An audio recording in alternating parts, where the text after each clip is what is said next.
on this. Yeah, this looks good. This looks good. What is up? I can't see if anybody's with StreamYard. I can't see if anybody's on. Oh. Oh, it doesn't display. No, it's just what's up, guys?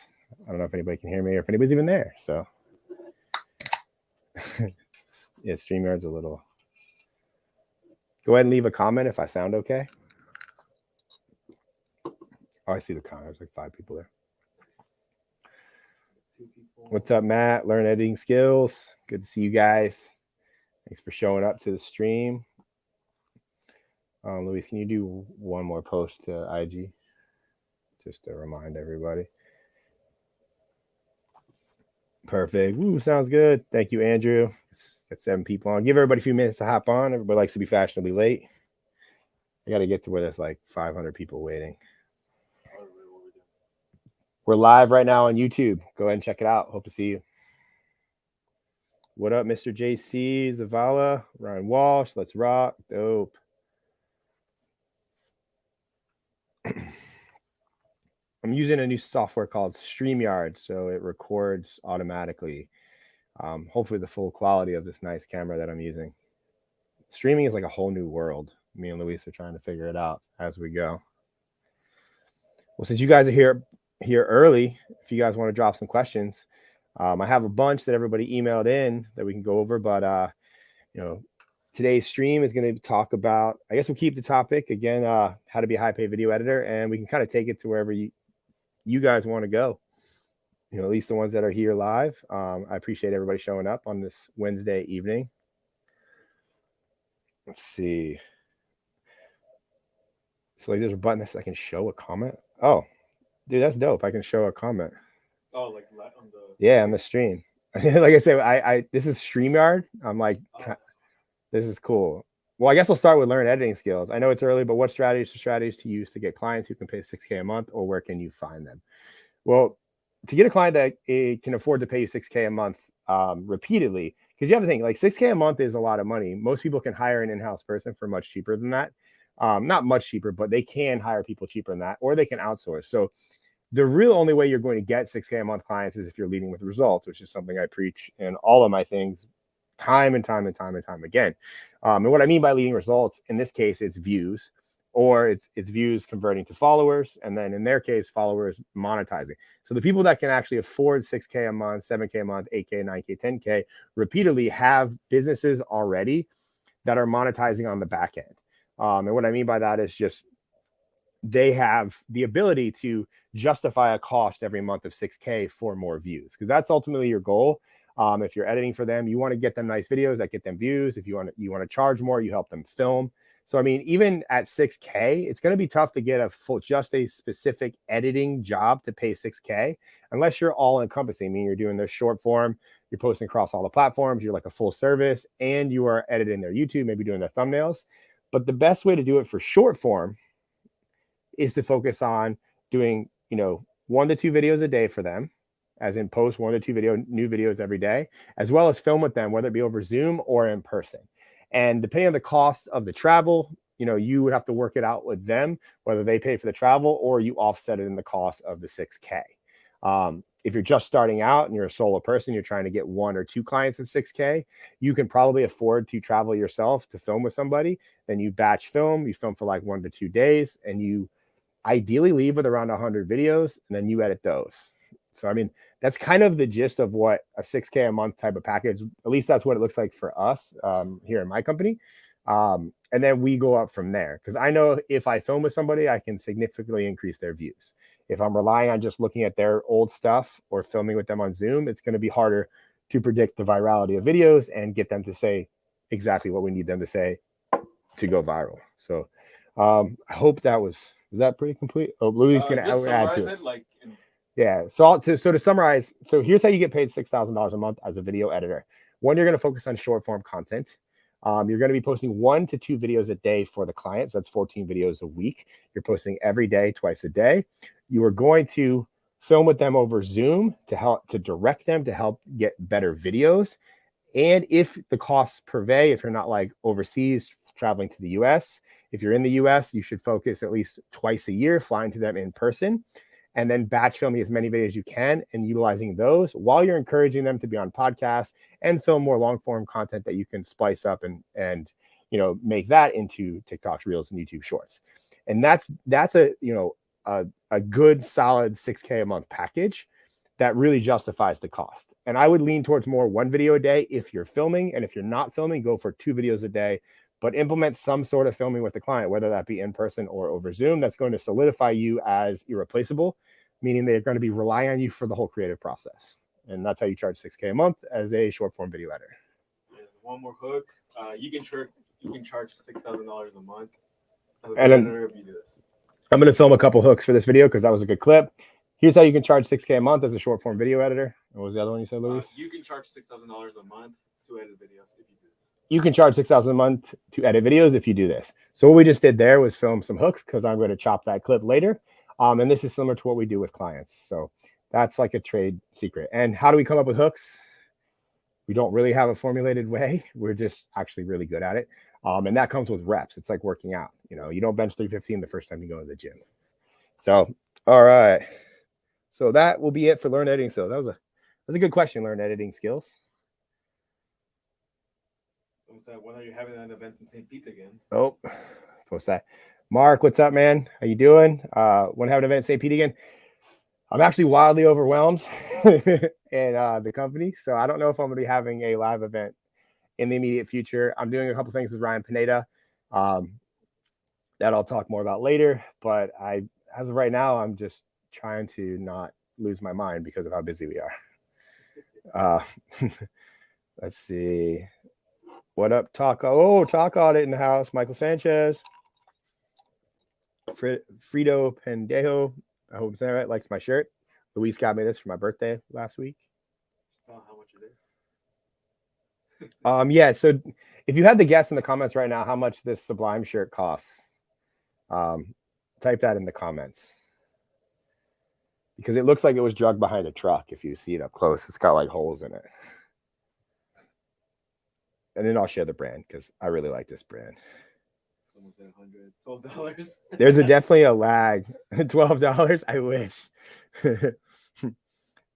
Nobody else got nobody's throwing. I guess there's a lag from the StreamYard to what you're seeing, and there's probably a lag from what I'm speaking. I don't know how to. I mean, the question is, we'll make a video. Well, either $49.99 close, $75 dope, $7. Nope, this is a $175 shirt from a company called Made Worn. They like custom make all their shirts, and they do like weird stuff to them, like make the sleeves longer or shorter in this case. $215, you were close, Ryan Walsh. Let's see. How do you justify paying $175 for a shirt? Oh, well, let me get the comment. I gotta learn how to get. Okay, so how do I justify? So this is a Made Worn shirt. It costs $175, and it looks like it was drugged behind a truck. And I really just like that they're custom. I feel like I'm getting something unique. And I just like that worn in like vintage vibe. So I'll pay a lot of, I will pay up to $250 for a good vintage shirt. That's my cutoff right now. And the reason when I do that, I tend to wear them a lot. Like, I feel like when you spend more money on clothes, you wear them more often to get the use of the wear. So it's like if I shop at H&M, I would wear a shirt once and throw it away, or wear it twice and then throw it away because it's like $10. But this thing, I don't dry this. I hang dry it. I take care of it. I like iron them like all the time. It's like, you gotta love the shirt. You gotta love your clothes. Ask them, would you pay $175? Would you pay $175 for a shirt? And then, that looks used. One more hook. See, we don't have to do too many. I don't want to make like they want a hook workshop.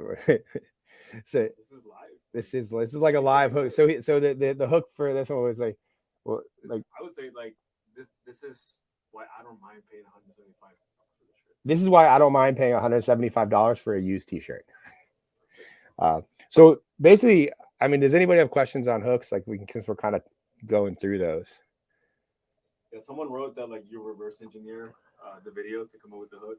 I think it's a lot of like we tend to do topics first. Like I don't like to go into a filming session without topics, as in like a list of videos that we want to, like, even for myself when I'm filming, like I ask you guys questions so I at least kind of can judge where this conversation and where the live is going to go. And that's kind of how I base things. And then, I can look at the questions and go, okay, let's answer this question. Then it would be hard for me while talking to you guys live to come up with hooks like immediately. That's why Luis is kind of here helping me. But, if it's just us talking and there's no like pressure of being live, it would be, we would come up with 2, 3, 4, sometimes 5 hooks and like have all those variations. And it's usually after the video. So we just start with like a blanket hook. Like in this case, it's like, here's why I pay $175 for a t-shirt. Like, because that's what the video is about. And then I would go through what I just explained to you guys. And then, me and Luis would like, oh, do we think that's good or do we want more? And then we would just say a couple variations and then move on to the next video. So that's kind of a hook workshop. I mean, but there's nothing like systematized about it. It's basically just from what is said. Like Luis might be able to like, do you have a strategy? Like, because Luis is always helping me. But we just become robots with it. We're like, because everybody expects it. So we're like, say this, say that. And that's where, like, when I talk about directing, like I spoke about on the last live, you have to be quick. Like, because if you're working with a client, they don't want a hesitation. They just want you to spit out a hook, or they just want you to tell them kind of what to say. And they trust you because in our case, we've seen thousands of videos. So like we have a lot of experience on that. But what is it, Luis? I like doing a lot of like, command me to do something like, you should do this to make this amount of money. Yeah, Luis likes a commanding style hook, like you should do this to make money, or you should do this to make better videos. Or questions work really well. Like I told you, like ask them like, would you pay like, $170 for this shirt? We got a really good question from JC. He made you a CEO lawyer event. Oh, what's up, man? He had a backpack with his Instagram. Like it was cool. JC Zavala. Yeah, this comes from one of the email questions that came in. It's a really long question. It's a long question. So can I summarize it? He's basically asking like, what exactly does the process of filming over Zoom look like? Yeah. So he's asking, what does the process of filming over Zoom look like? So if you're a short form editor and you want to charge more for clients, an easy way is to add Zoom filmings into your arsenal or into your like ammunition per se. And what that means is basically you schedule a time, usually 1 to 2 hours with the client over Zoom. And it could be Google Meet, but Zoom seems to be slightly more reliable as far as like, because you don't want any latency. You don't want so you want good internet. This is really hard to do if you don't have good internet because basically you're going to Zoom in. The client is going to already have everything set up, or they're going to be setting it up when you come on, meaning they could either have a videographer with them, like that's hitting start and stop on the recording. And then it's just kind of like what me and Luis are doing right now. Like I'm talking to the camera, and it's like, okay, like, let's do a video about how to film over Zoom. And then I'm like, okay. And then I just spit out, here's how you film over Zoom. You need a good internet connection. You need to zoom in, make it about 1 to 2 hours, depending on the client. And then, when they're saying that, we're just kind of taking mental notes of maybe something that they missed or something that we think they should add.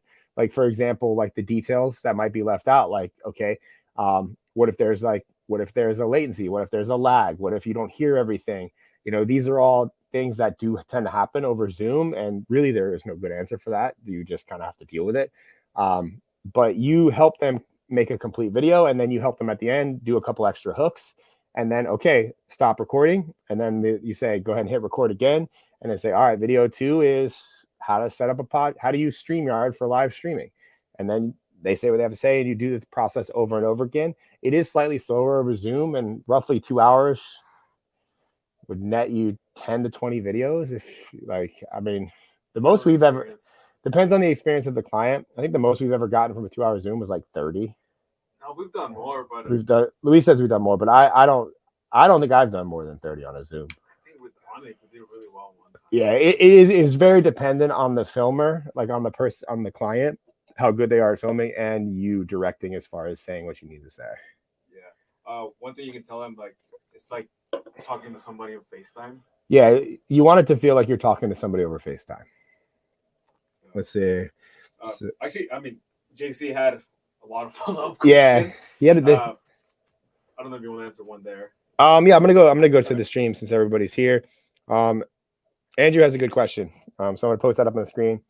What if you get the client views, but they don't make more money? How much responsibility should you take for the client's business? Now, the truth is this is going to happen probably more than you would expect, especially if you're making them go viral, because the reality is going viral doesn't directly make them money. It's very hard to put an ROI on exposure, relevance, but the best way that you can combat this is you have to use the example of if they were paying for 1 million views in ads.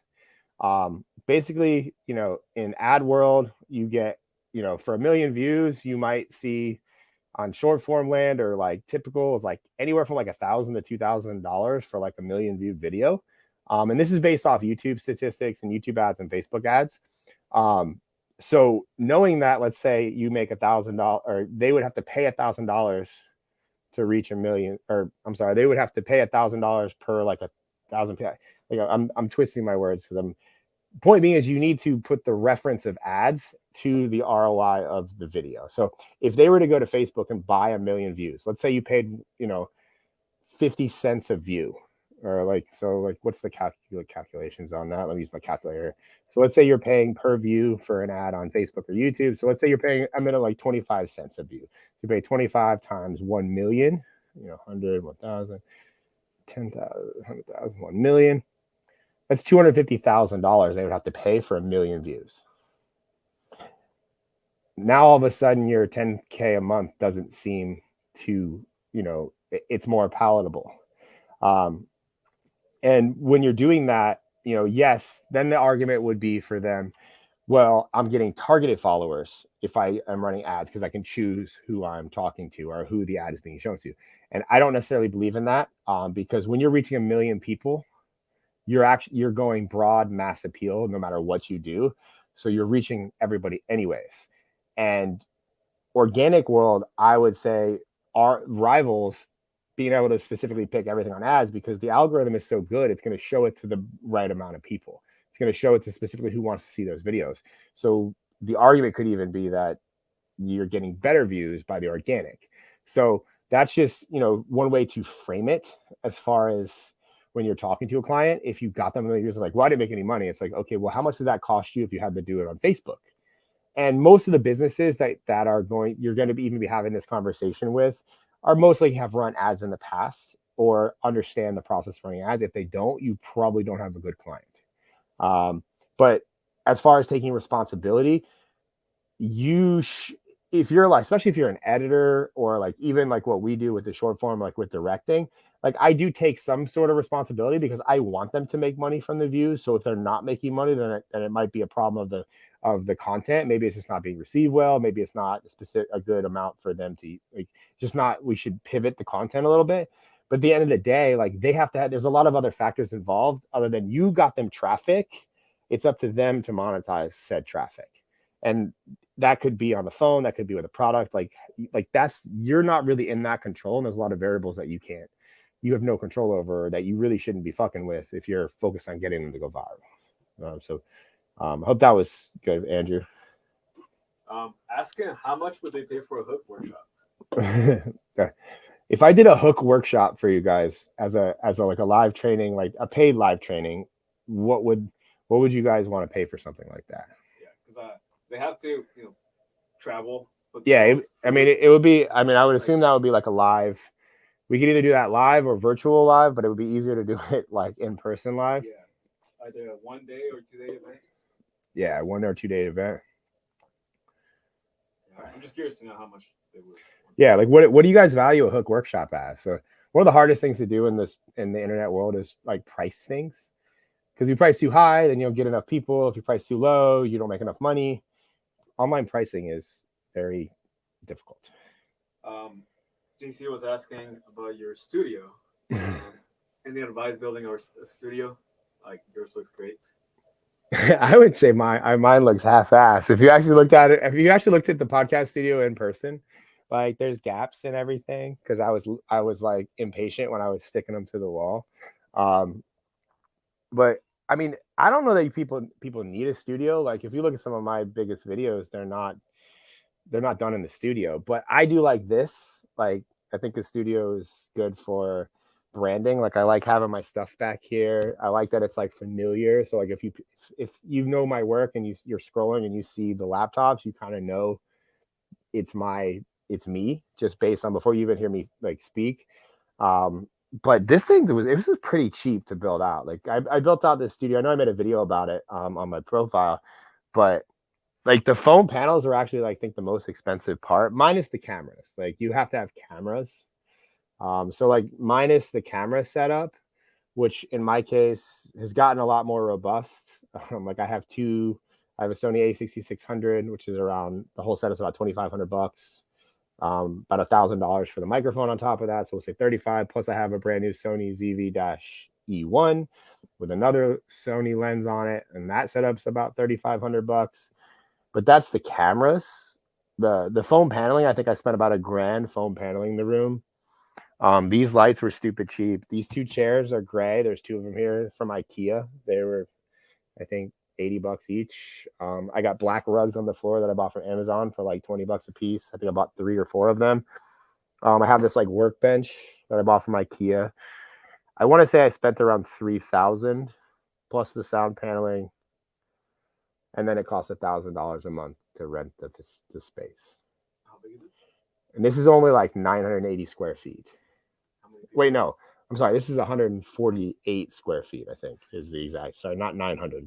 I misjudged that one. But yeah. Yeah. So we work out of this studio, if you can see. We have 3 people that work out of here every day, which is myself, Luis, and Ariana, who's my operations manager. Like any more than 3, and it gets a little. It starts getting hot because it's a small confined space. So. Yeah. Make one hook for this one. Like, this is how much I paid to build my TikTok studio. This is how much I paid to make my. This is how much I paid for my TikTok studio. So, let's see.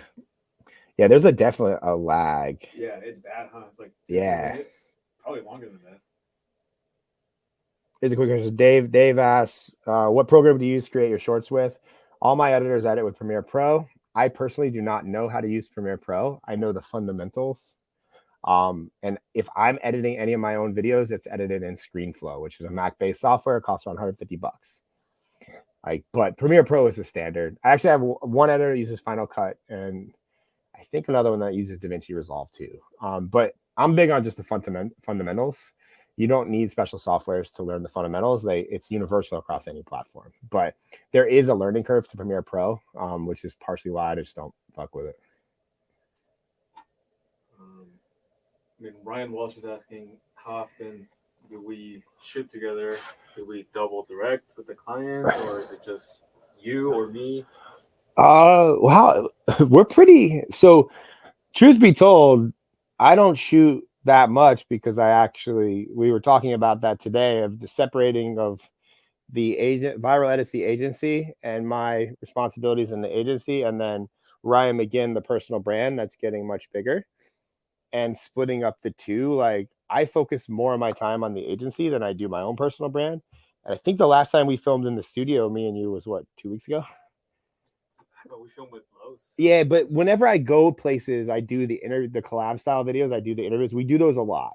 We do as much as we possibly can because they're an easy way for myself to get 10, 15, 20 videos very quickly. But I do want to include. That's also why I'm doing these. So these are more authoritative. These videos may or may not ever go viral. Like, that's not really the intention of these videos. It's more for authority, and I'm really trying to build, I want to build YouTube, and I wanted this to be like a podcast format for me. So, in the studio though, I mean, if I had to say, ideally, I'd be filming 2 hours a week for my own stuff inside the studio. And the goal of that 2 hours would be to get 10 to 20 videos. That way I could post 2-3 times a day if I wanted to. What about when we film with clients? Because I think that's what he was referring to as well. Like, do we film with the client together, or do I go someplace and you go to another client? Yeah, most of the time I travel in pairs, like 2 people. For the last 2 years, it's pretty much, or for the last year, it's basically been just me and Luis traveling to the clients to film pretty much every time. I did recently hire another filmer. He's a friend of mine. His name's Dan. He has experience working with influencers, and he's kind of in the process of he went with Luis last time while I went somewhere else. And that's kind of like, and then actually Ariana, my operations manager, went with me and she helped me film. Because we're filming so many videos in a shot, it's very helpful. Not saying that you can't do it alone, because I've done it alone. Luis has done it alone.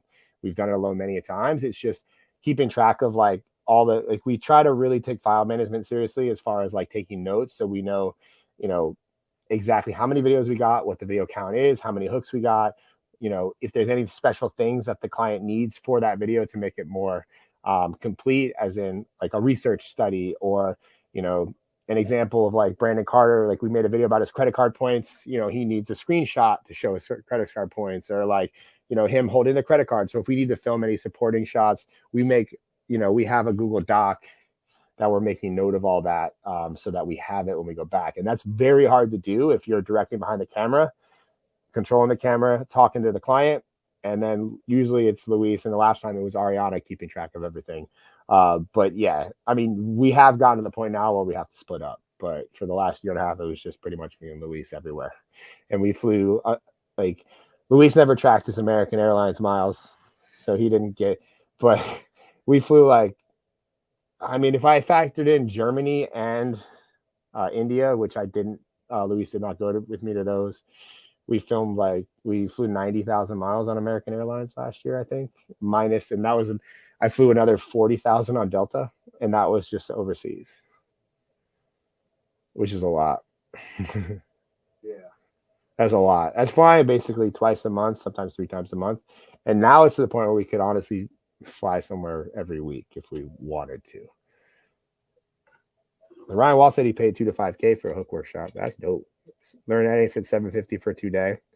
See the discrepancy there, like the difference value. That's great. Data, but it's great. It's like, I love that you guys are.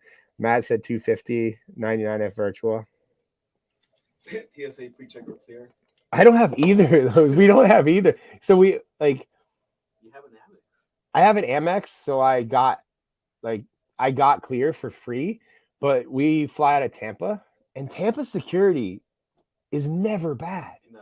Like, and I do control when we're buying the flights.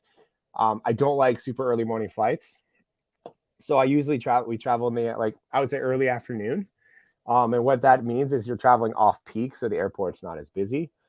So at least out of Tampa. Sometimes we've gotten fucked where we've had a long line, and I'm like, and then I like sit there with Luis and I'm like, should I just go buy us fucking clear? Should I just, do I need to go buy a fuck, like, it's at that moment that, because I never set up clear. Like, I don't even know if it works. I just have it because I have the MX, but I was just like, then I get it. Then the bougie comes out of me, and I'm like, I don't want to fucking wait. Like, can you tell him like what you did in Vegas one time to skip the line? Oh, I don't want to tell him the Vegas travel. We'll keep it a secret. Come to the well, we got like, yeah, we got. I guess it's like there's not that many people out here. As it gets bigger, I can't like. There's a hack in Vegas because there's always a kind of a long line. This is only for American. I don't know if it works for everything else, but like, you can just kind of walk through priority. Like, there's like priorities like on one side, and then the other general population is on the other, and you can just walk through priority. They've never once checked.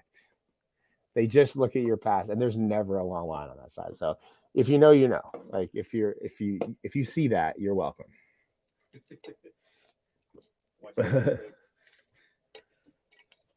Let's see. I got one from Josh. Josh Facto put that on. Hey Ryan, now that you've been in the game for a while, what would you suggest you transition to with how the online world is nowadays? I mean, I think a short form like is a great business. Like, it's just like, it's not cutting edge to start one right now. Like, I have been in the game a while, and a lot of people have. It's just right now, short form agencies are like the SMMA. Like, so it's like sometimes I feel like I joke with Luis that I'm Ty Lopez and I'm teaching people how to do it. But the, short form agency starting it now, you're dealing with a lot of competition. So I always like to look when everybody's left. I like to go right, or there was right, I like to go left. But I mean, short form is really hot. But the nature of short form videos is there's not a lot of shit to work with. Like, you only have this much room. So you can only make the edits more and more complicated. And that doesn't necessarily mean that they're going to get more views. So, I mean, I think virtual directing is something that, like, I mean, we've been talking about it for a while. Like being somebody that films with clients and helps them go viral and helps them, like, it's kind of like a creator. It's kind of like a creative director position, but you're just focusing on their content and helping them, but to do that really well, you have to have a lot of reps in the game. As far as, you've probably edited a lot of videos, you probably filmed a lot of videos, you actually enjoy being on the platform. There's a lot of variables of how good you can be at that. If you just jump into it, yeah, you need to get started, but I see that that's like a position. Like, I'm going to popularize it. I talk about it a lot now. I'm going to talk about it every live, because I think it's one of the things that separates us from a lot of people, is our ability to do that. And that's not, and I just don't think a lot of people would do it, because we had to do it by flying 100,000 miles and filming with a lot of clients. And then we also have hours. And I mean, shit, like, if you had to guess how many hours we spent on Zoom filming with clients, what would you? Oh, there was one point where I was doing, I think, 3 Zoom calls. Yeah, Luis was on like 3 and I was on 1. Like, I did kind of palm those off on Luis. I kind of CEO'd him there. I was like, I don't want to Zoom film, because I love the in person. Like, Zoom filming sucks. Different energy. Like, it's just a different energy. I don't want to say it sucks, because it does. It works, but it's like, if you film with somebody in person, it's just way better than filming over Zoom. I hope that answered your question, Josh. I don't know. That was. I mean, we gotta address hooks, just because there's gonna be a question. Al is asking, what's the best way to brainstorm the hooks that will work best for short? I mean, the best way to brainstorm hooks and figure out hooks is look at videos that are already going viral. Like, you have to spend time on the platforms. Like, because if somebody's putting together a PDF of like 100 hooks that that work, that should probably work last year.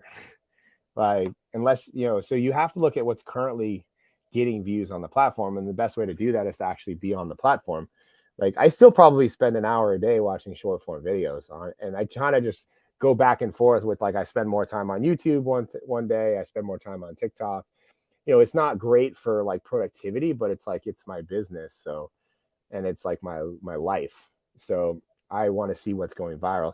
And I just ask myself the same question. Every time I see a video that keeps me watching past like 10 seconds, I rewatch the video and kind of dissect, why did I keep watching? I think that that's the best teacher for hooks. It's not like somebody telling you what to say. And then it's also like, copywriting is a big part of good hooks. If you guys are familiar with copywriting, it's like writing words that sell. It's like, the scripts that people write for, like, those, when you click ads on the bottom of like websites and it goes to like a page and a video starts playing and it like reads, that's all copywriting. It's all designed for you to read and keep going. Basically, influential writing is the term, or like psychological writing. There's a couple copywriting courses I would like. One that I really would recommend, that I read a long time ago. It's John Carlton's Kick-Ass Copywriting Secrets of a Marketing Rebel. I know it's a long title, and it's like a super old school book. It's an info product. It's like $100, I think. I've actually bought it like 3 times because I lose the PDF and I can't have access. And I've changed emails so many times. But like, the better you are at writing, and specifically emails, like, if you can write, like, email copywriters have a really good advantage for hooks. Although I've tried hiring a few email copywriters to help us with hooks and it didn't really work out. But I don't really have a correlation there as to why. Robert asks, I'd love for you to go live and audit our client's page. I don't know if I can go. Let me see. I'm going to try to mess with the StreamYard here. So I'm going to present. People definitely want audits. Oh, I can share screen. Let's see how this works. We should do a live audit. Roast somebody. I can do a tab. But I don't know if you're going to be able to hear. Let's test it. Robert, since you asked the question first, link me to an account, or give me an account on TikTok. And while you're doing that, learn that is.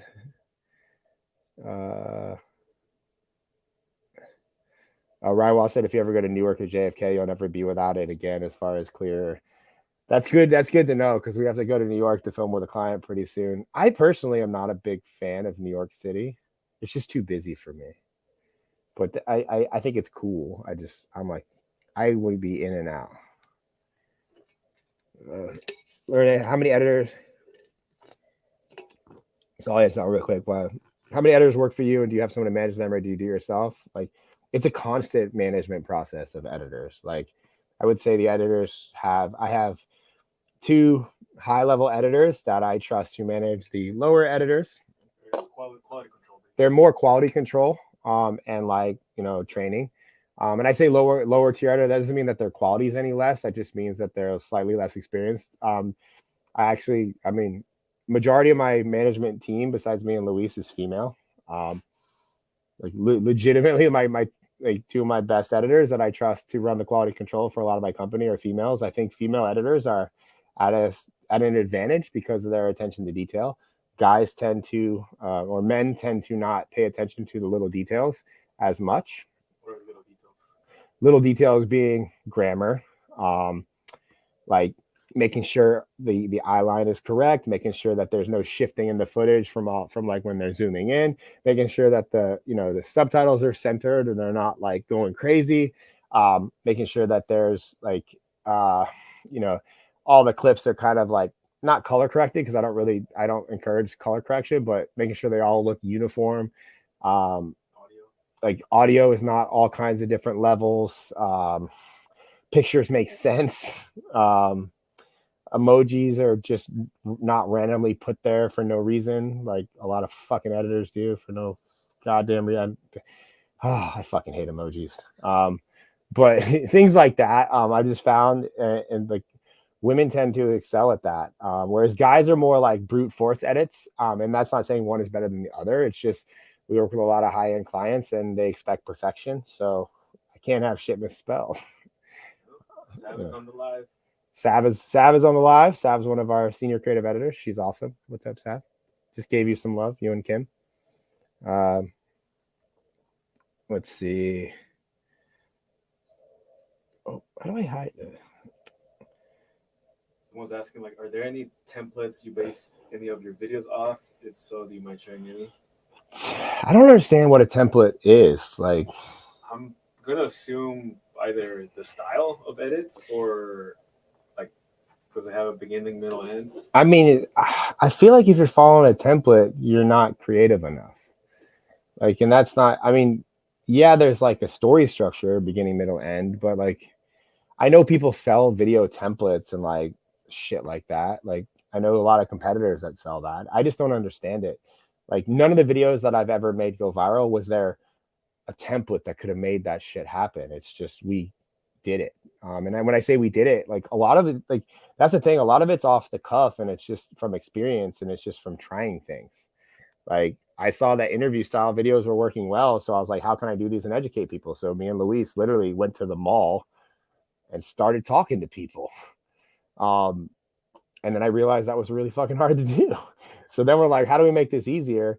Because the people that we're talking to don't want to talk. So we then went to events and we started doing it at live events, and that got significantly easier. And then the videos started getting views. But we, when it comes to templates, like every video is unique.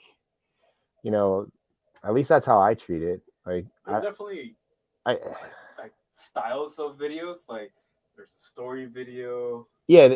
Well, we have like 3 types of videos. Courses. Yeah, there's like, I have 3 different styles of videos that I would say could be templatized. There's this one, which is me like clip from a podcast. There's the interview collab style where I'm talking to people. There's me sitting in my chair, which is direct to camera. You're going to see, I'm going to be doing more of each of those as I kind of scale up the content. But other than, there's workflow hacks that I know Premiere Pro has. I know Sav and Kim and like some of my editors there. I don't know how to do any of that shit. Like, I don't know how to make a template on Premiere. But there is, like, if you like a certain color or like a skin tone, you could just put like a layer. Like, I think you're good. If you're a really good editor, you probably have a lot of those little hacks that you've used to increase the workflow speed. But I just treat every video as something unique, and it's like a puzzle to put it together in the most aggressive way possible. Someone has like saved those subtitles presets, right? So I guess, yeah, save the font plus the... Yeah, the font could be a preset, like, but that's just like, that's not what's going to make the videos get views though. That's going to increase your workflow faster. But like spending the time on like the filming process and say it this way, say it that way, put this part first, this part second, this part third. That's what matters. Sorry for a rant on templates. I don't think of that. I mean, Yeah. they're used for efficiency, but you should not depend. That's not gonna make the video go viral. Let's see. How do you manage everything? That's funny. How do I manage everything? I hire people. I pay a lot of money for people. Somebody. Where are you at on the like? I'm a mix of emails as well. Oh, okay. I mean, someone's asking like, what are your predictions basically for short form? I don't know. They asked me this last week. I don't. I just think that there's going to be, if I had to predict short form, we're going to continue to see a lot of videos not get a lot of views.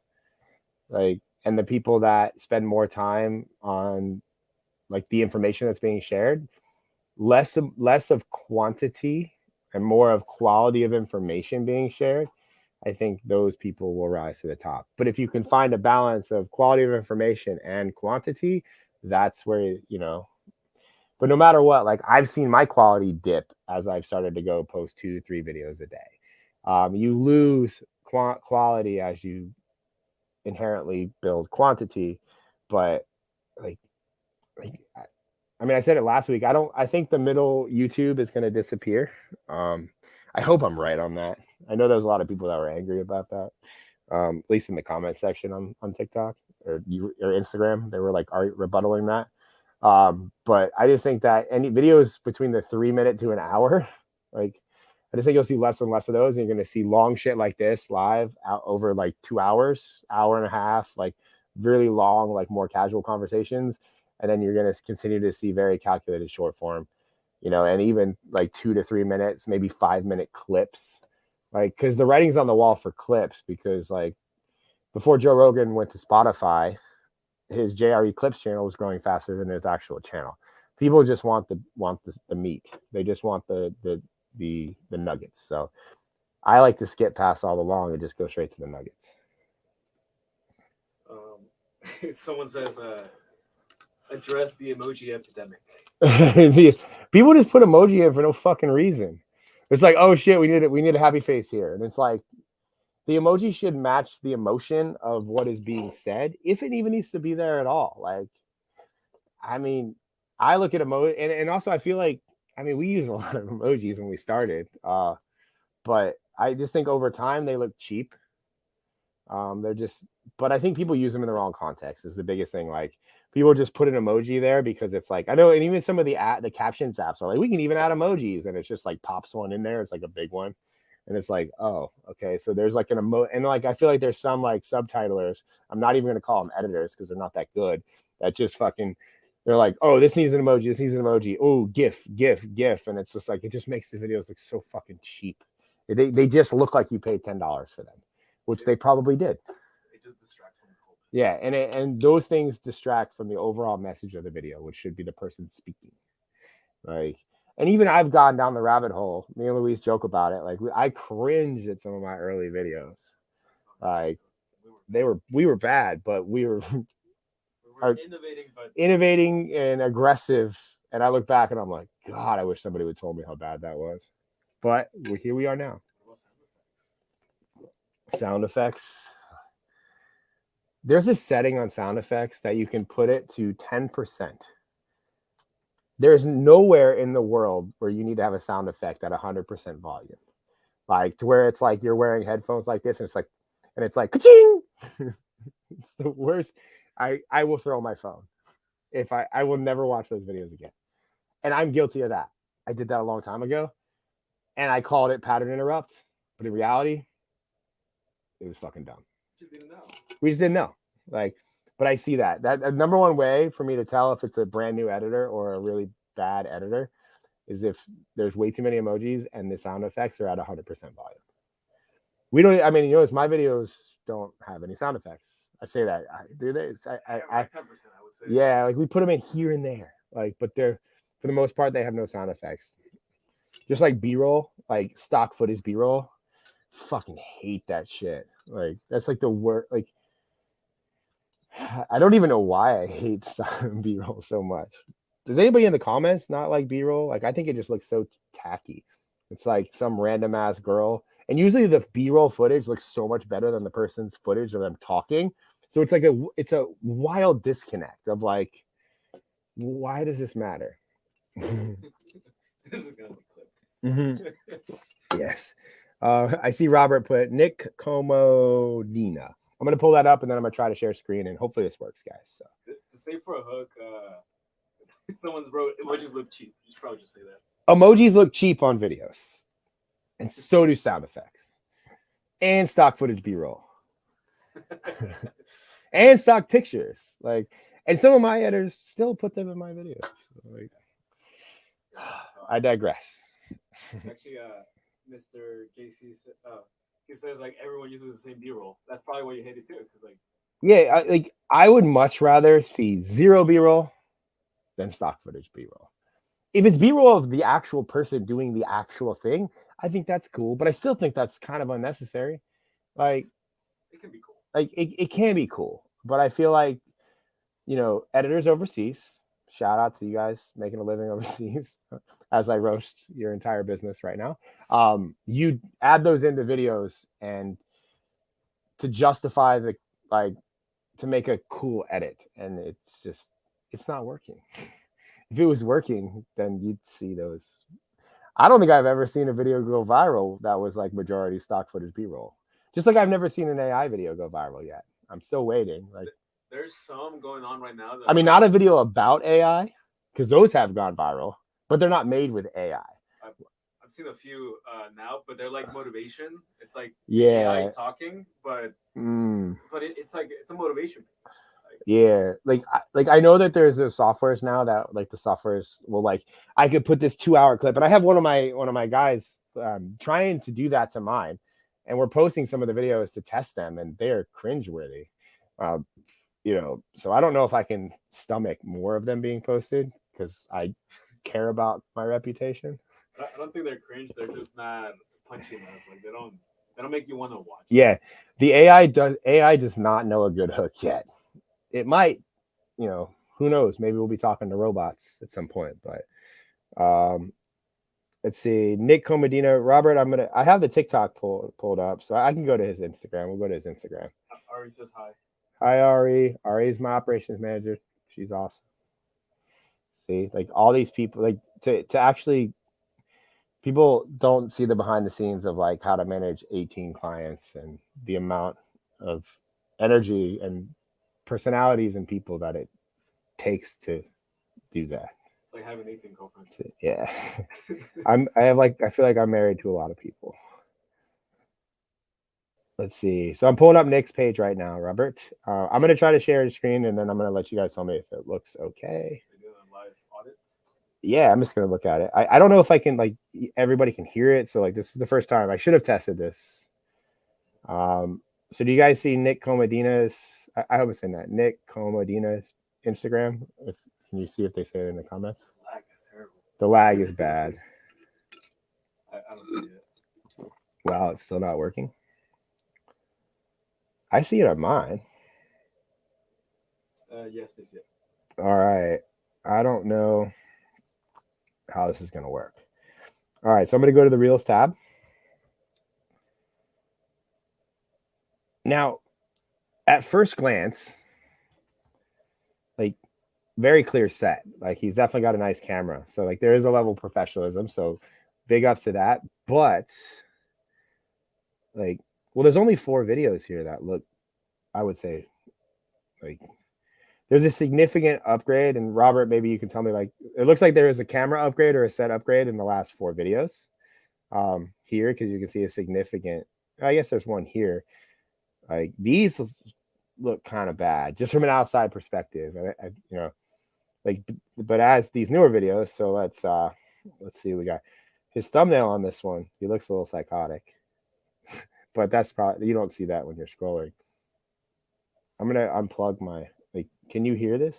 Like, if I just play entrepreneurship about other people. If you're trying to make it about you, it's going to fail.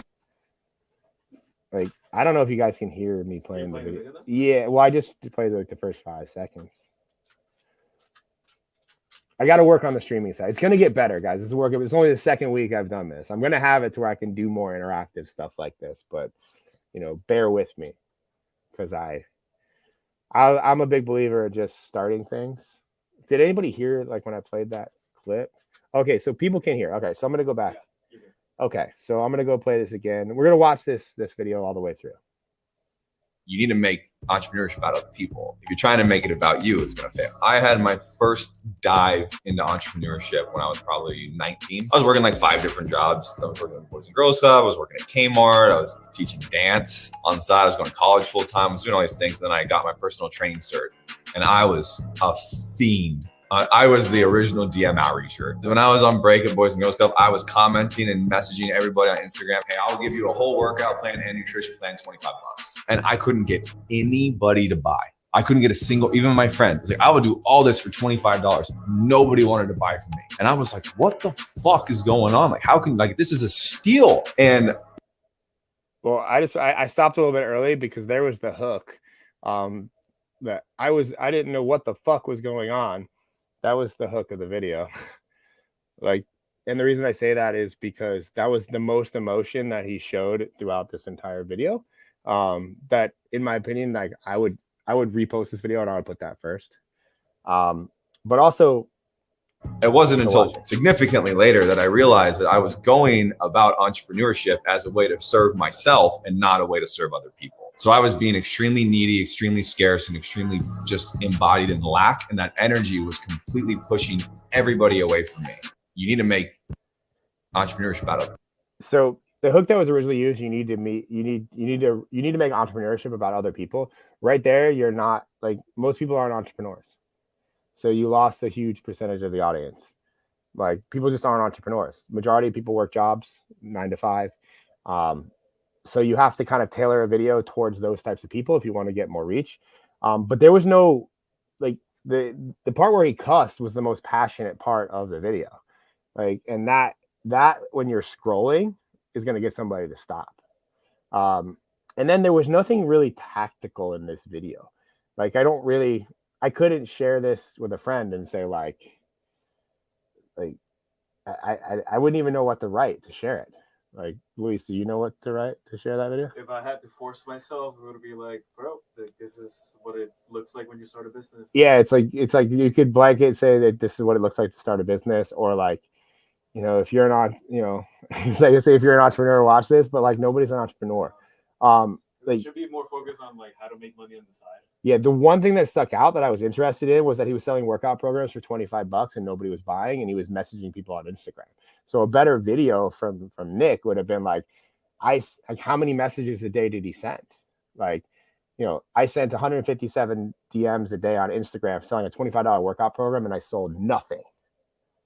That's a way more compelling video.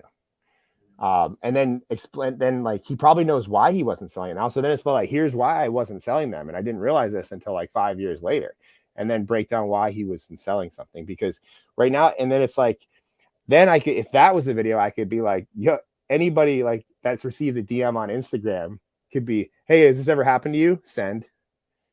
And it's like, has some random person ever sold you a workout program? Send. Like, now you actually have a reason to share. I think that, yeah, like that. I mean, was that helpful? It's more tactical on like how you should properly sell through Instagram. And I didn't like the music. I saw I did not like the music. The music there was like background music. I just think it's distracting. But edit though, aesthetically, aesthetically, the edit was immaculate. Like there was like that. This is kind of like the point that I it's like that is like a perfect edit. And like Robert, you guys make great edits. They're very high quality. It's just what is being said is the differentiator. And this is like, and I know like Robert and his team, they do, they film with people over Zoom. Like, this is where you got to really force people you got to extract this shit from them. Like, you got to pull it out. Like, they're not going to just say it because they don't know. And it isn't easy. Like, and they have to try, if they're filming over Zoom, they trust you though. So that's like, yeah, and I would definitely tell him to stop ruining. If he posts, that's the thing, Robert, you guys got to post. Like, you got to control this. Like, I know it's more work and it's harder, but like you got to see the data too, man. Like, because he's doing like trending sounds and shit. Because he watches some dumbass that makes fucking TikTok growth videos or Instagram reels about making Instagram reels that tells him he should use a trending sound or audio or like an emoji in his caption. And like, he's like, this is what's going to make it go viral. And in reality, it's the video that's going to make it go viral. And, you know, he's just putting all this unnecessary shit. Like, that's a great edit. And he just fucked it up by that stupid ass song. I don't think it's that bad. All right, Luis doesn't think it's that bad. Sorry, I'm aggressive. Like, But tell them why they shouldn't use music though. but there is validity behind not using music, because whatever song that is, like, I don't know. Let me look. You need to make Put it on the floor again. Instrumental. One, that's the name of the song. It's kind of unprofessional. I don't know if that's a song I want my name attached to, even though it's the instrumental. Just a thought there. But two, let's say that Lotto is signed to Sony BMG or RCA Records or any of the other big music record companies that put the music on the platforms. And like, let's say this video goes viral and he gets 1 million, 2 million views. If Sony gets mad at Lotto, because I don't know Lotto, maybe he's kind of, you know, a character, does some dumb shit, and they pull his music from the platforms, now your video is completely silent and it does not work anymore. And the video will continue to be shown because the Instagram will still show the video because it got 2 million views, but it will be silenced. And if you're going for followers, it's just not a good look to have a video that's silenced. Was that helpful? I feel like that was helpful. Yeah. Just one hook. This is why you shouldn't put music on Yeah. your videos. And this is why you shouldn't put music on your videos ever. And also, you see, like, when I do a hook, like, you have to trigger people. Like, look at my comments, man. People are mad. Like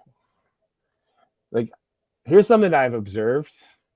If you see somebody that has an account that gets zero, that has videos with views and gets 0 hate comments, it's probably not real views.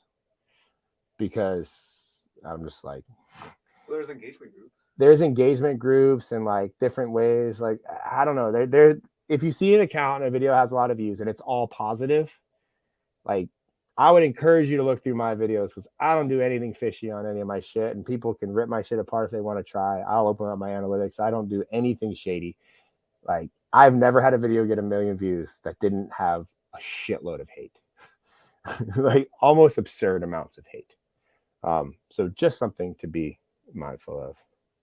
People are liking the audits. Yeah, people like the audio. I mean, I'll do it. I'll do another. I'm like,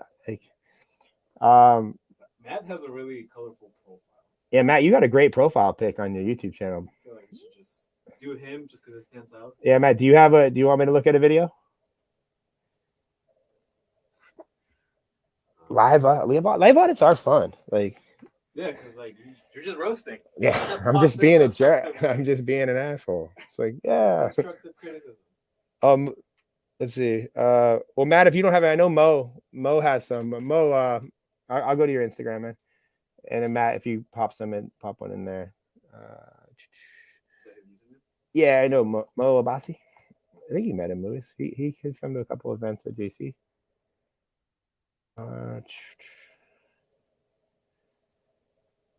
Let's see. So there's a lot going on the thumbnail front. Let's see. Let's go. So first thing I always like to do when I look at an account is look for any of the videos. Now, this doesn't have to mean viral views, but look at the video that has the most views in like the last 30 days, or, you know, just in the last like 30 or so videos. So there's one with 17K. Yeah, there's one with 17K. So let's watch that one. How to get your shit together. Second. Well, I'm just gonna go through it. Like, that's a good hook. Like, your tonality was really good. Like, it was passionate. That's why this got significantly more views. How to get your shit together. It's like, I mean, that's gonna get somebody to stop watching. Only thing I'm noticing right now that it would cause somebody to not continue to watch this is it's very zoomed in on your head. And I know this is probably taken from like footage. That, like, unless you are significantly well known on the internet, I just don't think head videos convert that well. It's just too much. Like, even unless you're, not saying that you're not a good looking dude, Mo, but like, unless you're really fucking attractive, like nobody wants to look at somebody's face that close. Can you imagine talking to somebody this close? Like if you're in real life and you're like, get your shit together. Like, it's just weird. Like, so I would urge you to step back, show more of what's going on, and we'll keep watching. Habit to get your shit together is to not use your phone in the morning. Okay, most people, they can even sleep on time, but what do they do immediately as soon as they get up? They grab the phone, they scroll on social media, they get their quick That was actually a good use of B-roll because it made sense. serotonin hit, and that essentially makes them feel like crap within their brain. It actually brings fatigue, it brings anxiety, it brings all of these emotions. I don't really like those. So the second habit to get your life together is to not use your phone in the morning. Again, we want to set up your environment to win, okay? Making sure that your phone is not beside your bedstand and instead in another room, and getting an alarm clock instead of using your phone is going to allow you and give you the highest chance of success, because your environment is not giving you immediate gratification to use your phone immediately. So this is a really good video, Mo, but this is a perfect example of like, this video needs to be spoken in a better way. Like, if you started with the, stop using your phone as an alarm clock, now you just got the whole world's attention because we all have iPhones. Like, but this was a good hook. Get your shit together, because it was like vulgar, it was like abrasive, but like this was actually really good tips on how to, like, why you shouldn't use your phone as an alarm clock and how to set up your day for success. So this is like, obviously this is a clip taken from another clip, but this is why it's hard to make timestamp clips go viral, because if you respoke this in a better structured way, like, here's why you shouldn't use your phone as an alarm clock, or stop looking at your phone first thing in the morning. Like, those are different intros you could test. And it'd be like, most people you go to their iPhone, and then I would actually show you doing it on your iPhone, not the B-roll. And you say most people set their alarm clock, they wake up to their phone. Here's what that's doing to sabotage their day. It's not allowing them to get their shit together. It's not allowing them to do this, this, or this. So here's the solution. So you don't blue ball them. You give them the solution. Buy an actual alarm clock, and like go to Amazon, like show a screenshot of like the most obnoxious alarm clock ever. Could be like a weird one just to be funny, and then tell them what to do. And this is this would do significantly better. Do you have any insights on that, Luis? No, I agree with that. The only thing I would add also a personal experience example. Yeah, I mean, a personal experience. Luis said a personal experience example. Like, how did this affect your life when you did this? Like, what did you get more productive? What specifically happened to you that made you want to do this? But yeah, this is a perfect example of like why timestamping isn't always ideal. And this is like, for you, Mo, this is like, this worked. So the algorithm, people want to ignore. I feel like the algorithms give you little signs and then people just ignore them. Like the fact that this video got 17K, which is significantly more than all of your other videos so far, that should have been an indicator for you that people like this topic, and you should figure out, okay, how many more ways can I talk about my phone to make educational videos, and then go down that rabbit hole. You can make a whole series on how to get your shit together. Yeah, like you have a whole series, Louis said, like on how to get your shit together. Like, and the more you like, iPhone is viral. Everybody has a phone, and everybody uses their phone. They use their notes app. They use their alarm clock. They use their scheduler. They use their Google Cal. So you're going to get, by nature, you're going to get a lot of views, like talking about iPhones. So definitely, yeah. Let's see. It was helpful. Huh? Yeah, it was helpful. Dope. Let's see.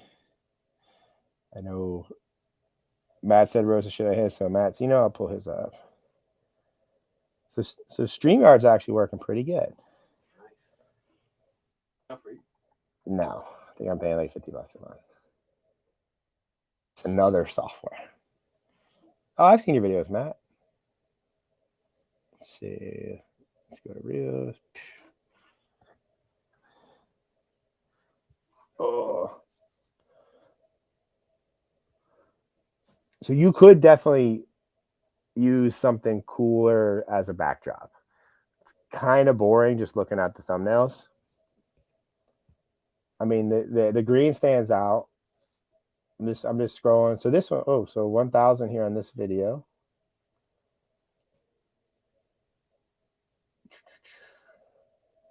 You got consistency, man. I'll give you that.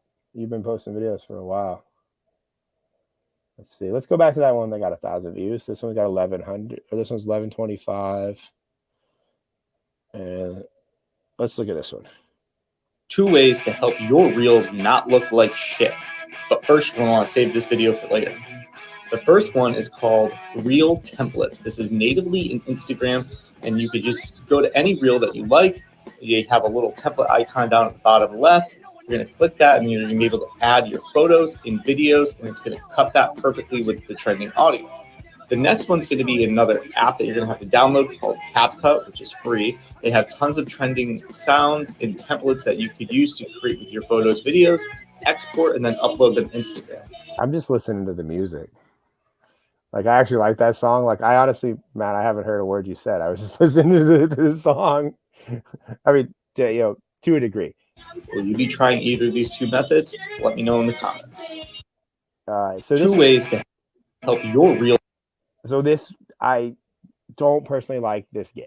Like, I think that the irony is I think that GIF is making the video look like shit. But I mean, your editing's clean. Like, there's not, like, aesthetically, it's like it's clear. I would definitely work on your set. I think you need, like, there's got to be something like going on in the background. Like, I would just do something like I have back here, shine a light at the wall. Like, usually make it a color. It's gonna separate you from the background. Tell him how to set up his life. I think that'll make all the difference. Yeah, I think like, because if I was gonna be like a jerk on this video, I could be like, well, you're telling me like this reel looks like shit because it isn't that great of lighting. Like, the editing's clean, the editing's good. And they're like, I mean, I could pick apart the emojis, but that's not, like, it's still good information. I would say from a speaking standpoint, you could, like, a little more energy. I don't know if that's native to your, like, natural to your personality, but I feel like it's very monotone. It's very not exciting.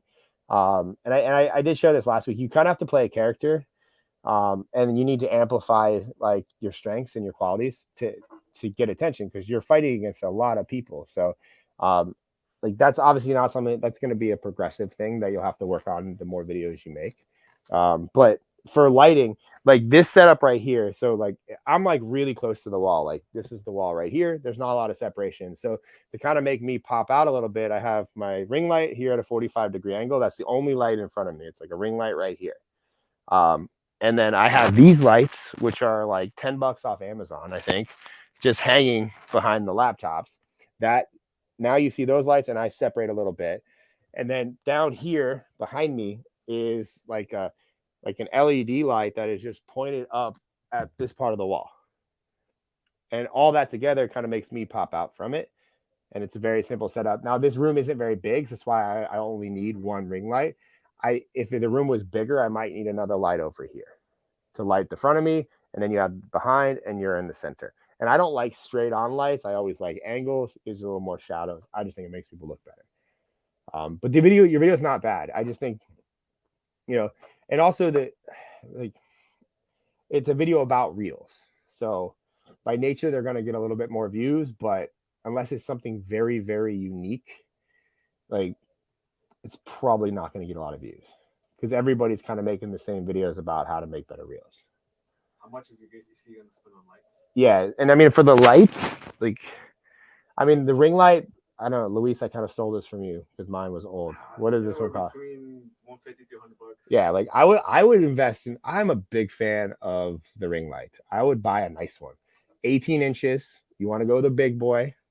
I think there's a Neewer one for like $149, $150. It's less than $200. I would definitely get that.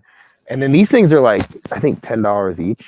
Like, and then I think I bought the LED, like the light on the floor, which is just like it's like a little swivel thing. I know I can't really show it because it's kind of jammed in there. Like, if I showed you how fucked up some of this shit is, and it looks just good on camera, but it's like, it's a mess back there. I think I got two of them for $20, and the other one's on this side of the, thing. But that's it. And then I also I do have another light that I stole from under my feet. I don't necessarily. It's also a cheap $30. It's just another cheap $30 light. So like you don't need to spend a lot of money. Like the ring light, I think it's important. Yeah, so for like $200 to $300, you can pop out with professional. Let's see. Let me do. I know Insta Chava. Let me talk about some Insta Chava. He's a good promoter.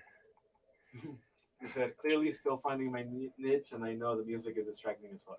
Yeah. Where's Insta Chava? There it is. Yeah, that was just, that's like music. You don't want to detract from your message. Because I actually like that song. So I was like, in my head, I was like bobbing to the song.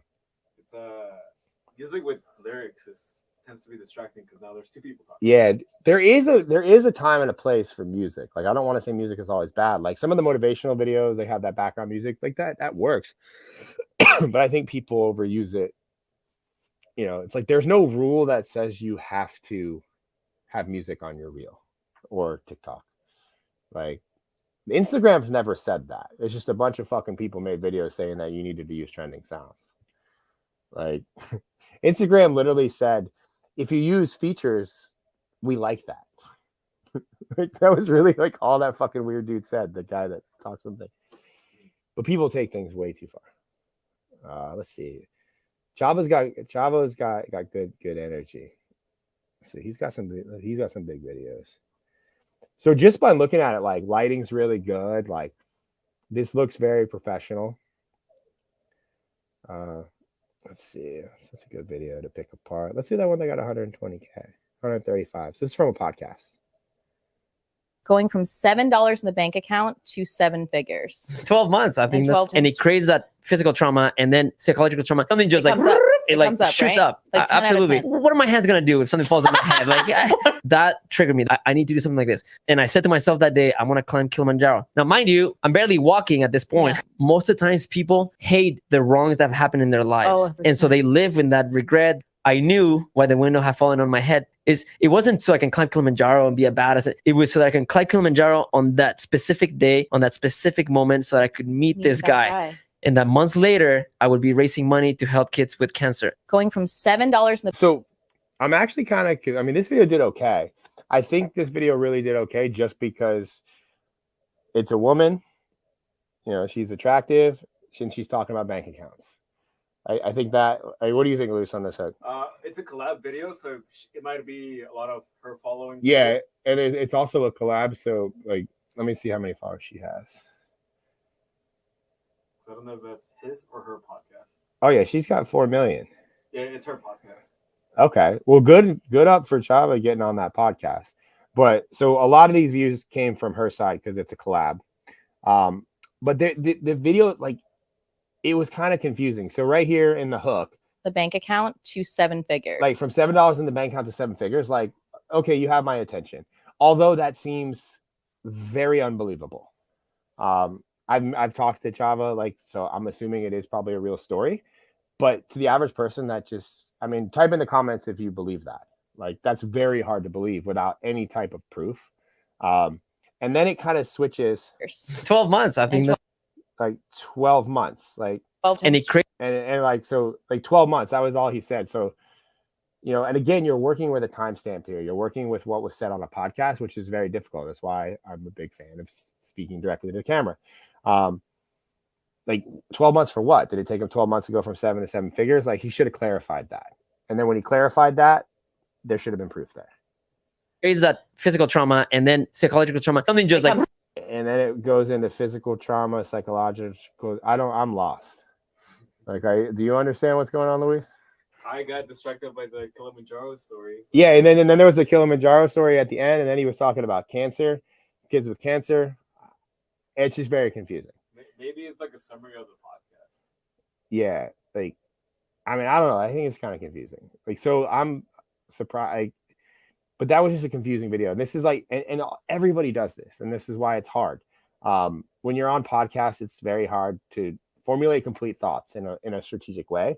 And then you're relying on editors to, even if you did formulate that said complete thought, like, I'm aggressively trying to do that right now. So this could be clipped in a good fashion. I'm still forgetting things, and I'm still like trying to, you know, add things in. Let's watch another one here. So this one, let's see, this one got 45K or 47K. That's good. Right now is the best time to purchase an EV. Not only Right there, an EV, like best time to purchase an EV. Obviously, that's an electric vehicle. Like a lot of people are interested in electric vehicles, so that's why this got significantly higher views.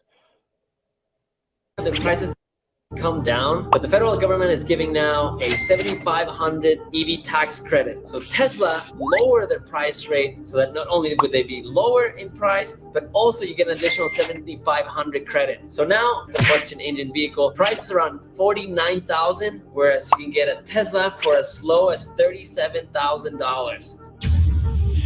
I mean, I like this video. This Right is like, now- I mean, tax videos tend to do well also. So he hit two things that have a tendency to do well: electric vehicles and tax videos, as well as mentioning brand names like Tesla. If you mention big brand names, you have a tendency to get more views. And this was a very informative video about the tax credit. I think it could be said a little bit differently, but for the most part, like this was a good video. But to go viral, I think the reason this stopped, I mean, but it's posted 3 hours ago, so this thing could still get a lot of views. So I don't want to rip this one apart too much. But I don't know. I mean, I'm assuming I don't know if it's Chava on the stream or his editor, but I'm curious to know how the progress bar works. Like it is bold. So I'm just curious if you see results from that over like, maybe like 20, 30 videos. What changes is the Like I do think it's distracting. Like Luis said that too. I don't want to say it's not good or bad. Because I mean, if it only, this is where like I would like, what's the data say? Does it work? Does it not work? It just seems overkill. Like I don't think it's necessary. I think in the older style videos, like the Gary Vee with the progress bar, but again, keep testing it and try it. Like give it a good run. Give it like a month. Like, let's see. So I don't know if are you still on his page? I'm still on his page, yeah. We got a guy that's antsy to get roasted. Okay. So I hope that was helpful for Chava. Let's see. Who's the Kasim. Qasim? I think he says that's his username. Yeah. Qasim Kazmi. Okay. It might be Kasim. I don't know. We could be both wrong. Yeah, Qasim. I'm gonna go this Qasim Kazmi. How do I spell that? There it is.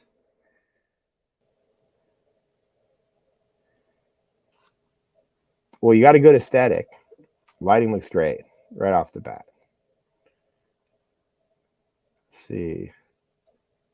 I mean, from the start, man, your videos look really high quality. Like I haven't pressed play on anything yet. I'm just scrolling your feed.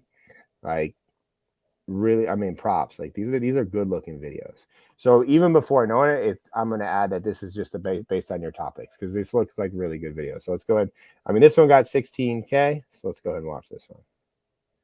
Talent is overrated. Let me tell you why I'm saying this. A decade ago, I started taking pictures of people on the street and edit them like crazy. One of my pictures blew up. I got a few hundred likes, and also an Italian painter made a painting of my picture. And I used to think I was the best photographer in the country. Your boy got that young ego. I thought I'm so talented. Why should I even go out and find clients? And I waited for them to come to me. While I waited for my opportunity, these other kids from my city, they were hustling, making more connections, ultimately getting more work and making tons of money. Soon I realized your boy isn't God's favorite. I need to start working hard in order to stay in the game. To this day, I know I'm better at a few things, but I'm also self-aware that I need to learn from wherever I can to become better each day. So you might be asking, what's the lesson here? You suck. I mean, not literally, but you are not entitled to. Look, talent is nothing. That was a better hook. The you suck. And then when you did that, I want to point that out. That was a really good hook. Until you put in the reps. Otherwise, you will easily lose to the person who is putting in the reps every single day. Talent is overrated. So I like the messaging behind this video, but I feel like it was way too drawn out. It was definitely like I feel like you could have condensed this in half the time. I just think there was a lot that could have been cut out. Like and to do that, I would have to look at it on a timeline and like I wouldn't add this or do this. But a couple things on the hook. I think that other one was a better, like you're not entitled to shit. That's a much better hook to get somebody's attention. You suck. Or you suck. Yeah, you said you suck. And then I loved how you kind of broke it with your personality right after too, where it was like, I don't mean that like, like, so it was like an instant abrupt, like, who's this fucking guy telling me I suck? So I think, I would put that to the front of the video and I would just run this video again and try it and see if it doesn't work better. And we do that a lot. Like if you think there's a better hook, like you can post the video again, post it a lot. Like there's no limit. But like your aesthetic's really good, Qasim. I think for you, just like, this isn't an editing thing at all. Again, it's the communication. I just think it's like condense your point a little bit better. Like, and then give, like, there was no actionable takeaway though. And you showed a lot of good, solid, like, examples. I think that they could have been earlier in the video. Like, Let me tell you why I'm saying this. A decade ago, I started taking pictures of people on the street. A decade ago, I started taking pictures of people on the street. Like, you should have been putting a lot of your pictures there. Like, show some proof. Like, right now, I'm like, I don't really believe you. What are you talking about? street, but it wasn't until and edit them like crazy. One of my pictures blew up. This one, when you had one of my pictures blew up. Now I can visually see, oh, he actually did post pictures on Instagram. Like, more proof. Like, don't over proof things, I guess, moving forward. Like, because that keeps interest and it gives people visual things to look at other than just you talking. Like, there wasn't a lot going on. It's just I'm talking to you. And I think as you get bigger and make more videos, like, people want to just talk, like, listen to you more. But when you're just starting, at 1,600 followers, like, you got to hold their attention because they don't really know who you are at all. So I hope that was good. Let's see.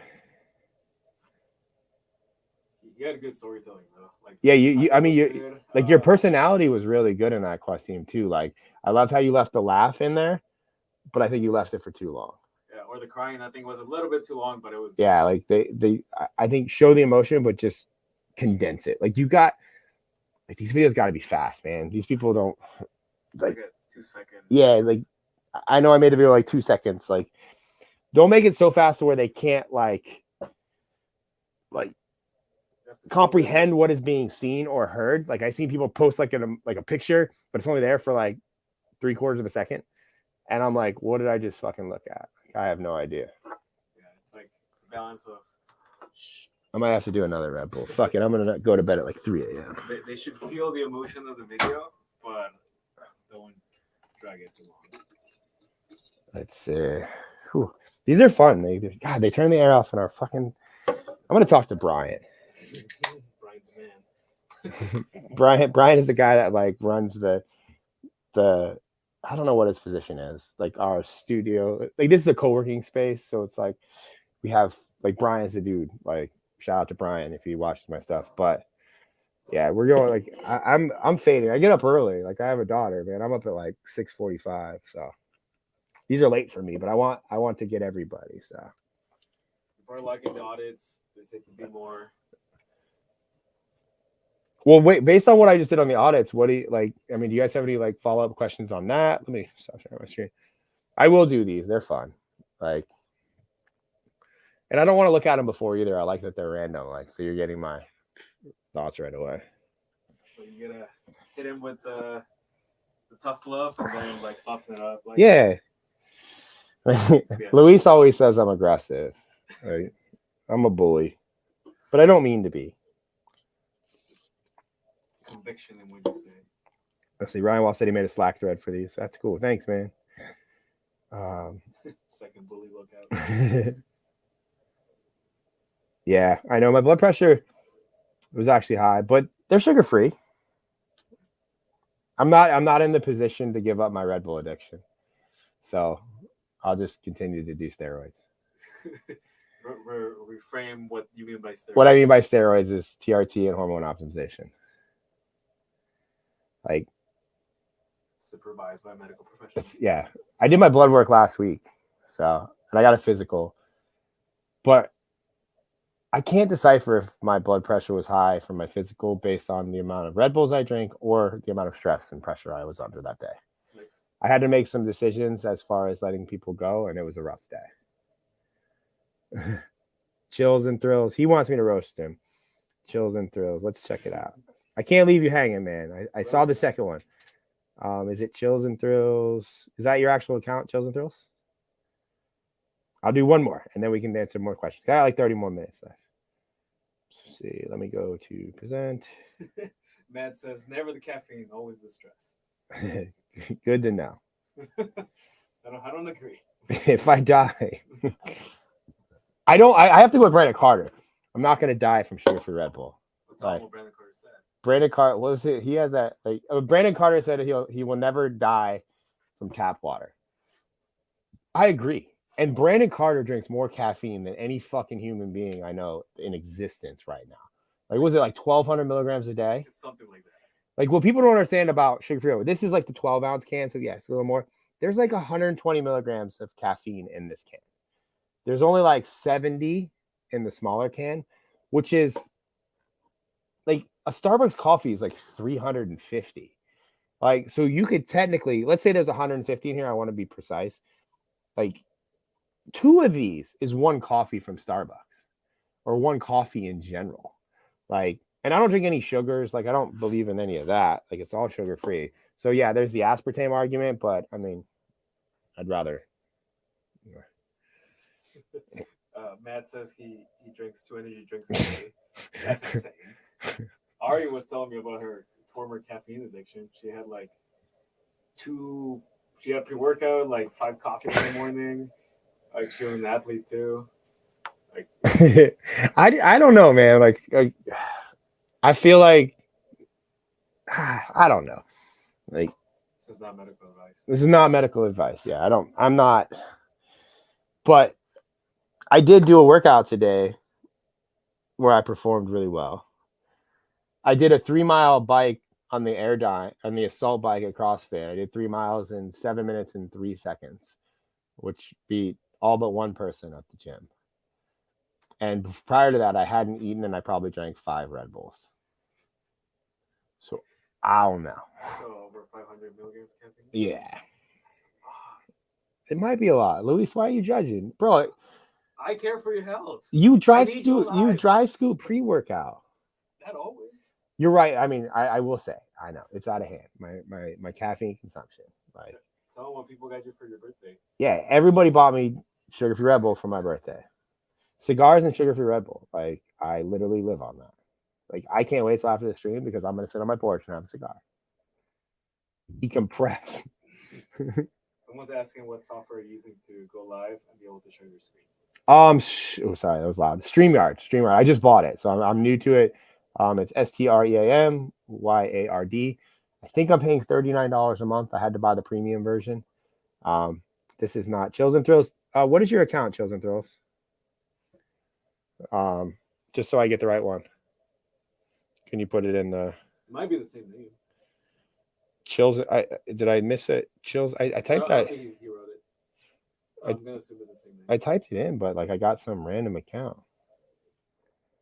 Didn't look like a follower of mine. I figured if all followers of mine got some edited ass videos. Same as the profile of the name. There it is. Chills. Is that it? Chills. That looks like no. He's not following me. See the one with the beard? There it is. Okay, Chills. You're not following me, Chills and Thrills.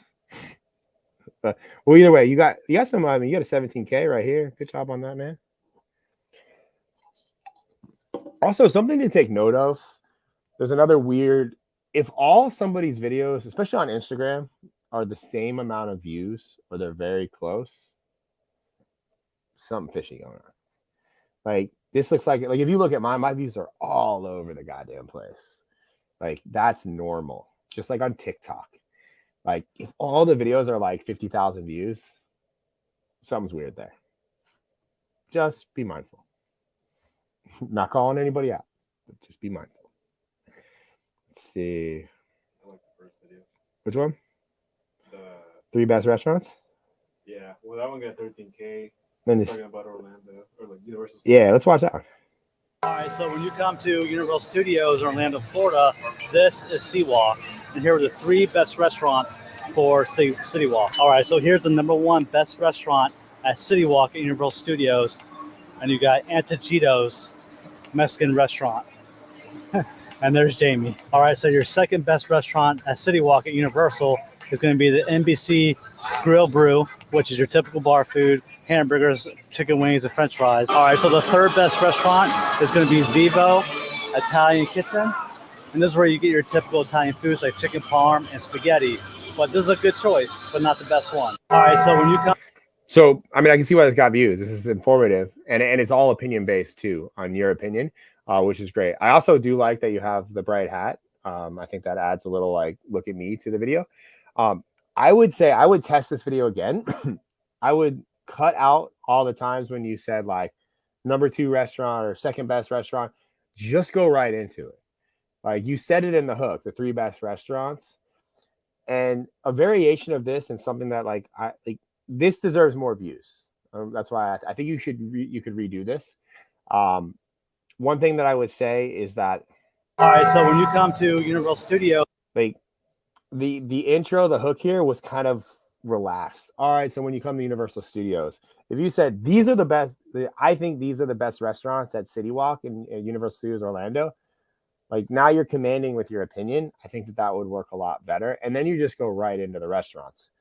First one is this, boom, boom, like cut out, like, because there's a lot of, you could condense this faster, which is going to give you a higher watch time. So it's the same information being shared, but it's going to be said faster. Did you see on that one, Luis? I mean, I agree with all of that. The only thing I would add is if he's been to the restaurants, tell me your favorite dish plus the price range. Yeah, and yeah, another like Luis, like the details of the pricing of the restaurants, like a typical meal. Like for example, I eat chicken parmesan when I come here, and that usually costs me $36, and my wife gets this, and we feed my daughter, this. It'll run you on average if you have a drink or two this, and then you do that for each, like those details. I think would make it a little more complete as well. We'll do one more since it's here because this one got 17K too. Yeah, but I do like that he's in the place. Yeah, and because you're at City Walk is cool too. You're going to Disney World in Orlando, Florida for the first time. Here are some things that you should know before you go. Part 3. Here are the busiest months to go to the parks and the slowest months to go to the parks. Starting with January. January and February are typically pretty slow. March and April are going to be busy. May is a pretty slow month, especially Mother's Day weekend. June is kind of mixed. The first 2 weeks of June are usually pretty slow. The last 2 weeks in June start to pick up in busyness. July and August are going to be the busiest times of the year because that is summer break for kids. September is a pretty slow month, but you have higher rain chances. So definitely bring an umbrella if you plan on going in September or August for that matter, or any time in the summer, really. You know what, while you're at it, anytime in Florida, you should bring an umbrella. October is pretty slow, but the parks tend to close earlier due to the Halloween special events like Mickey's Not So Scary Halloween event. Parks like Epcot usually stay open pretty late. November is mixed. First 2 weeks of November are not busy, but not slow. The last 2 weeks of November, Thanksgiving holiday week, are slammed. And the same thing for December. First 2 weeks are pretty slow. The last 2 weeks are going to be really busy because of Christmas and the Christmas events that they have. If you're going to... So that was really informative, but it was very long. It seemed, I personally, I think you could have done like an individual video on like 2 or 3 months at a time. Like you could have done different videos, but like again, your hooks could be more aggressive. I would just don't change too much on your videos. Like don't mess with too many things at the same time. But like I think you could be a lot more aggressive with your hooks. Like this is the worst time to go to the Disneyland. I went to Disneyland in January and it sucked. Like be more commanding in your tone, But this was just. Again, I feel like it was long. So if we could see the watch time, I bet you saw a harsh drop, pretty early on in the video. But for people that are interested in Disney videos, I think this is a great video because it's super informative and I learned something. So I like the video overall. I just think I would experiment with this same topic, but say it a lot faster. Do you think you have any suggestions, Luis? I'm with you on that. Just more because I tell me right away which was the best or worst time to go. Yeah, Luis said like just so like what immediately what's the best time and immediately what's the worst time. Yeah, like you should go to. Yeah, you should. Yeah, you should go this time, and you shouldn't go this time. Like. Then describe the calendar. Yeah, and then describe. I mean, you said a lot. There was a lot of information in that, and it was almost overwhelming about the months. So just be mindful of that. You know, was that helpful? Chills and Chills, and thank you for following me on your other IG. I was just giving you a hard time. Let's see. Well, that was fun. Yeah, the TikTok is going to be, you know, huge for, I mean, just theme parks in general. Like we made a Disney video, me and Los, like, you also mentioned Epcot. Yeah, but I went super aggressive. Like, here's the best places what's the best theme park for adults to drink at? Like, again, like I think we're at a thing like you have to be more aggressive with your hooks, and that makes people uncomfortable. So I think you'll see, you know, the more aggressive you can be, I think you'll see like everybody on this call that are live is watching the recording too, like you'll get more views. It's like excitement for whatever you're talking about. Yeah. Dope. Well, I think I'm burned out on the account reviews, but we'll do those again next week. They're fun. That was a lot of account reviews, so I'm glad you guys enjoyed that. Yes. Any other random questions or like? I guess I should just make it a series on the account reviews. Yeah, we can spend like, you know, we can pick 5 or something. Yeah. Let's see. Well, what do you think his niche is, or what should he be doing more of? Like, do you want theme parks to be your niche, Joe? It's a good place to start. Like, I know you'll get views, like, but then you might be pigeonholed, like, into only talking about theme parks, like. But that could be. I mean, they don't get a lot of views. Like theme parks get views, like. Well, that's I forgot what the stat was, but people spend like a year or two planning, or like 10 years, I think, planning to go to Disneyland. Yeah. They spend like 10 grand or something. Yeah, even videos like here's the most amount of money you can spend at Disney. Like here's the least amount of money. How to go to Disney for less than $100, or like, I mean, whatever's possible. Like that's like a more of a aggressive, like an Airac or Mr. Beast style. Like I think that could be cool too. Like those have mass appeal.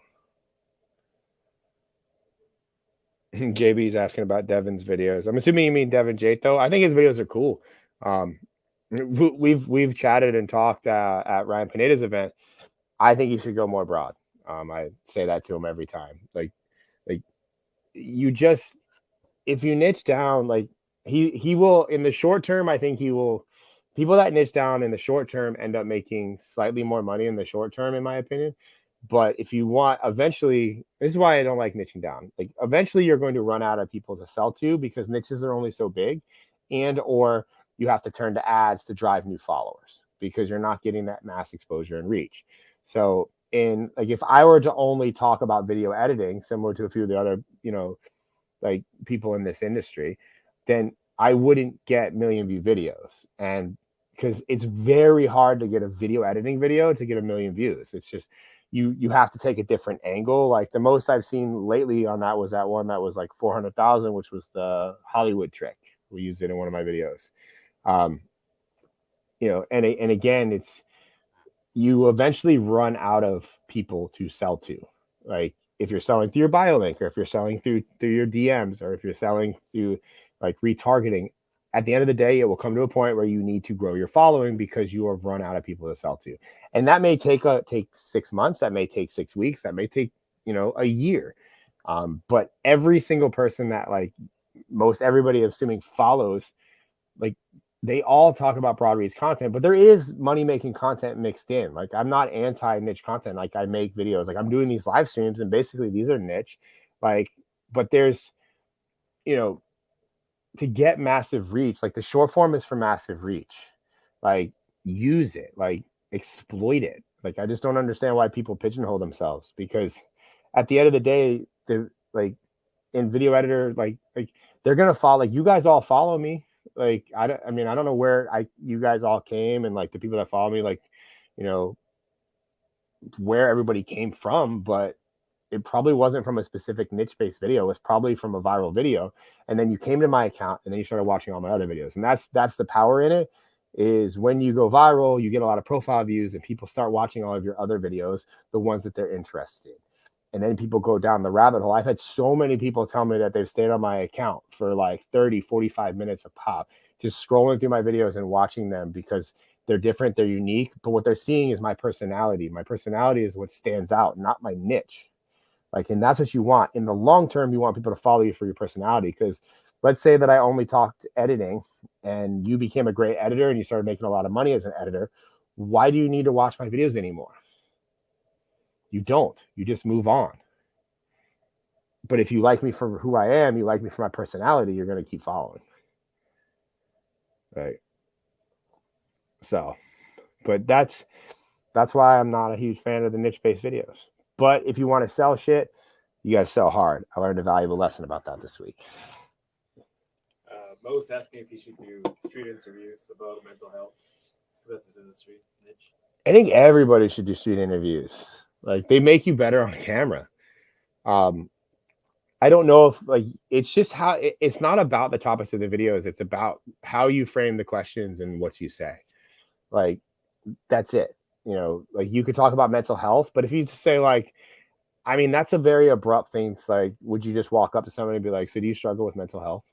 I would ask him, like, what time do you wake up? Like, yeah, like, you got to get people, like, you got to warm people up to talking. Like we have, like, you know, softball questions, like, what time do you wake up? What kind of workout do you follow? What kind of diet do you follow?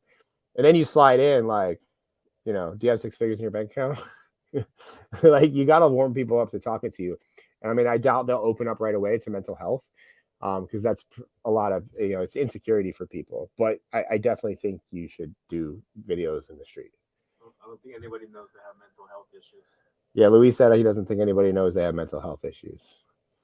Like, I think they feel like they don't, maybe they dislike their parents, or they have, like, they're struggling talking to friends. Like, I feel like you have to really pinpoint, like, you know, a question like, when was the last time you talked to your mom on the phone?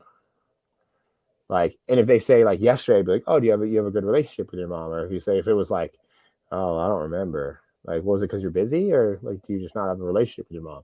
Like, you got to ask those questions. Like, that's just my opinion. Like, doing the street interviews, like, you just get better at speaking and thinking on your, like that's where, like, again, like, people that script videos, like, you can't script a street interview. Like, it's hard. Same thing with podcasts. Like, you got to be sharp. You got to be able to talk quickly. Like, most everybody's jacked up on caffeine. Like, it's definitely a different style that makes every one of you, it makes you speak on camera much better. I hope that was helpful. But yes, Mo, go talk to people on the street. I feel like my niche rant was pretty good. Okay. I got to make that a singular video. Like, that's a video that I want to make to the camera.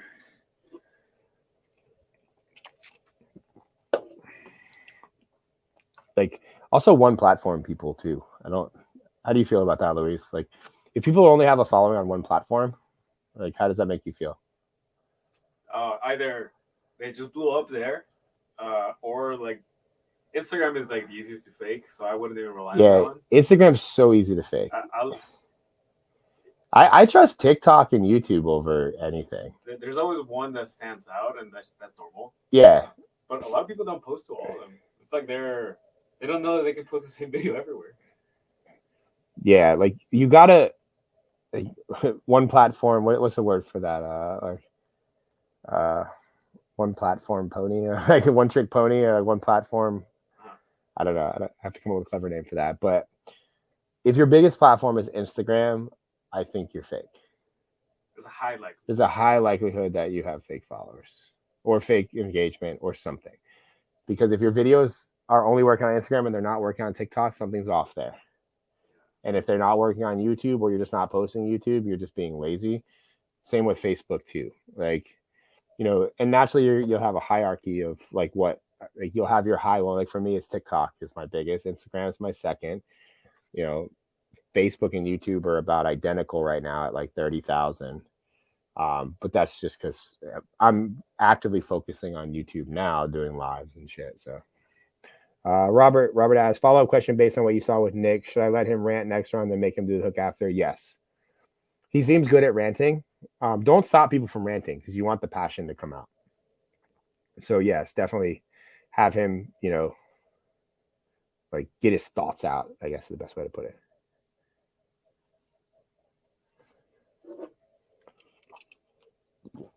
I really like StreamYard. Makes it easier.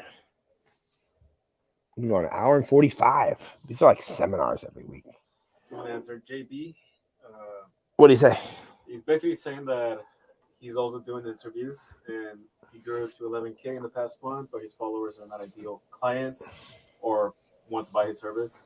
Looks like he's also selling growth for like building your personal brand so you can get more leads. I pulled up his Instagram. He has some interviews in there. What's his Instagram? It's jb.morrill. MORR. Oh, there, JB Moore. Yeah, I think this is more of like his offer though. Like, what is he offering? So, like, you're a savage sales guy, so yeah. Like, I mean, obviously, I mean, you're selling like 11K. Like, and don't. I mean, again, 11K, man. That's like, it's hard to grow on Instagram. Like, you know, I respected the 11K because, dude, it took me fucking 6 years to get to 100K. Like, and all the growth happened in like 6.5, 7 months. Like, I posted ton. Like, you can scroll back on my feed for years. Like, I did take a year off to focus on TikTok though when TikTok first came out. But here's the thing, like, so JB, like, the way that I think about my account, like, my account is strictly a business card for me and my company. Like, I am an extension of my agency is an extension of me, and I don't sleep well at night if I'm not living and practicing what I'm preaching. So I am consistently trying my best, and I have bad weeks. Like right now my TikTok is shit in the bed. Like, it doesn't always work, but then when you zoom out and you look at it over like a month time frame, then 3 months, then 6 months, then a year, you see, holy shit. Like, so it's like, you know, when it comes to the platforms, you know, I am just trying to, you know, because when I talk to a client, I'm talking to them from like, I've done this too. Like, I have grown, I go viral, I can help you do it too. And I've done it for many people. It's a very powerful place to stand, as opposed to, I've never done it for myself, but I've seen other people do it, or I know how to do it because I've read a bunch of shit. Like, you are getting videos, like you have 11K, like your videos, you're posting videos. The thing is you're probably not going to get like the ideal clients to come to you. You need, like in your case, if you're trying to get clients for short form content, like it's more of an outreach thing right now, and you're going to use your following and your views for legitimacy. Like, talk about, like, you know, last week I got 100,000 views, and this is, you know, I can help you do the same. Like, and they're going to look at your page and they're going to see that. They're not going to really see, like, people that want to invest in your services don't want to watch videos about your services. Like, you know, when I make videos about video editing, it's for like editors. It's for the people that are interested in video, but that's not my clients. My clients don't want to know how to edit a fucking video. They want to pay me to do it, or they want to pay a team to do it, or hire a short form team, or hire somebody in house. They don't want to do that. They want to, you know, they want to outsource it or hire somebody. So that's why, like, all the content service people, when you consistently make videos about like how to make videos and how to do this and how to do that, you're just attracting the masses of people that will probably never buy your services. Like, but if you switch to selling your services and using yourself as like a guinea pig and the business card until you get like a client too that you can use. But there's just so much power in using yourself as an example, because when you're talking to, like, if I was talking to you and I saw that you went viral, my perception of you completely changes. Like, I look to you now as if you have some authority. And like, oh, you know what it's like to go, well, tell me about the comments. How did those look? We start talking about like real life shit, you know, and then all of a sudden you have rapport. You know, same thing when you're talking to a client. Like if you can reference what it's like, what they're going to experience, how it's going to work, you know, what they need to talk about, that it's pitching, but it's not pitching. And then you can start making guarantees because they see that you've done it and they see that you're actively posting out videos. So I think they work together. Like I think the term like creator-led agency is something that I think I saw it on a Think Media video or something. But it's like the more bigger the creator, the more powerful their agency can be. And that does work in my favor. But it gets to a point where it's like it could, you know, work to your disadvantage if you get too big. But right now where you're at, I would just leverage the fact that you're actively doing it yourself. And when I say outreach, it could just be like, I wouldn't expect people to DM you like off the cuff every day. I can't wait. I want to use your services, man. Like you got to sell people. So like, hope that was helpful. Did I forget anything there, Luis? No, I mean, I think you're on point. Like, we still don't know how his offer or pitch looks like to the client. Yeah, so JB, like if you could write, like, what are you pitching? How are you pitching? Like, how are clients coming to you right now, and what are you pitching them? And then I'll end it with this, like as far as because I want to end it at like 11. Like, let me know that. Like, let me know how are your clients coming to you right now, and what are you like, and what are you saying to them? Fuck it. You wrote something. Yeah, the lag is so bad. Oh no, it's on chat. I know. I did. It's like Can you not. see the- I my- like my because I'm in StreamYard, so it's like worse. The last one I see is very helpful at 10:52. Oh no, it's before that. Oh. And he says what he's offering too. Oh, okay. I'm offering coaching. Sorry, I missed that. I'm offering coaching, editing, and social media management. We also do some frameworks to help with creativity. Well, one that's not a very clear offer. You're offering coaching, editing, and social media management. Like, I'm confused. What are you coaching me on? How much are you editing? And like, you're managing all my social media. Like, are you going to comment? Are you going to like, are you going to do pictures? Like, so one thing that I've always like, I mean, my agency, it's only short form. Like, and it's always been that way since day one because it's very easy to sell. It's like, and when I started, it was just TikTok. Like now it's obviously real shorts, all of them, because they're all the same, you know. But I think getting clear on your offer, like there's a lot of agencies that do a lot of everything. I think right now, until you get to a certain level, I don't think you need to diversify. Like pick one of those. If it's editing that you want to focus on, pick that, go all in. If it's social media management, pick that, go all in.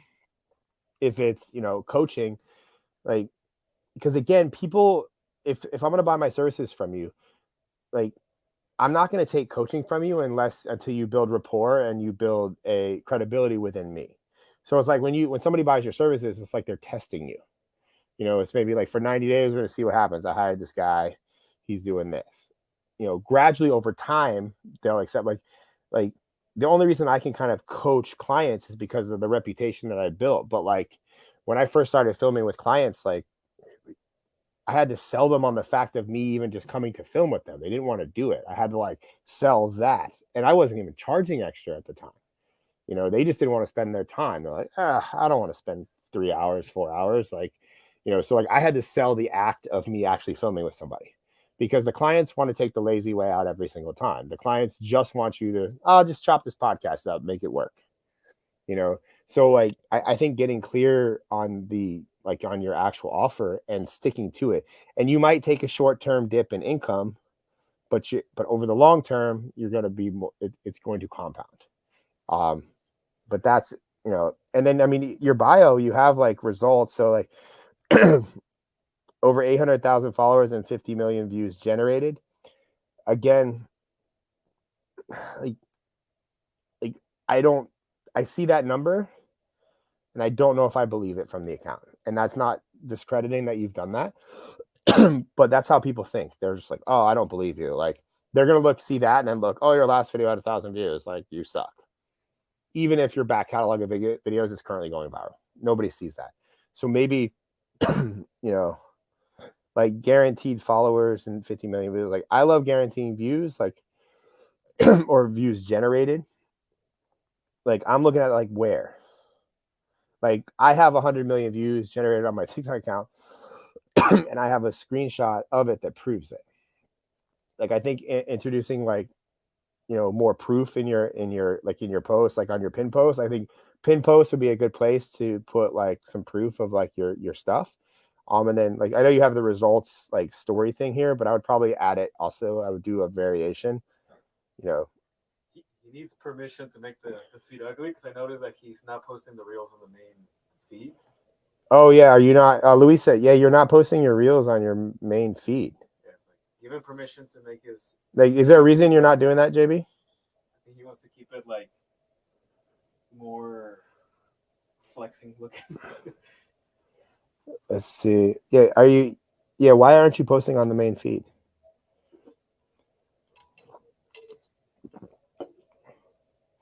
Let's see. I just had to condense it for YouTube, but coaching, we do one Zoom a week, analyze their content for the week, and see what they can improve on when it comes to recording. So something that a lot of people cold outreach me in my DMs, and then instantly like tell me something I'm doing wrong. As a creator, I hate that. And I don't know if I'm alone on that. I know this, like Mo has been a creator for a while. I don't know if he's still on here. That fucking irritates the shit out of me, because if you're posting videos every day, the amount of effort that you're putting in to doing it, and you know, like JB, you make videos, like it's fucking hard. Like, and I'm spending a lot of money producing content, and I'm spending a lot of time filming content. So for somebody to come in with like 1,000 followers, no views on their videos, and then tell me what I'm doing wrong, you're immediately going to rub me the wrong way. Like, I'm just instantly going to be like, go fuck yourself. And you may be a great person. That's just my mentality because of how I feel, you know, like the effort. Like, I had somebody reach out about my YouTube thumbnails the other day. Like, and it was like, I know that my YouTube thumbnails aren't great. I've literally just started posting on YouTube like a week and a half ago. Like, and I'm just posting right now. Like, I'm not even putting thumbnails on some of this shit. I know, like, but it's like, it's instantly pointing out, like, okay, here's what you're fucking up. And nobody wants to hear what they're fucking up to start. Like, so just a different reframe of like how you might be reaching out to.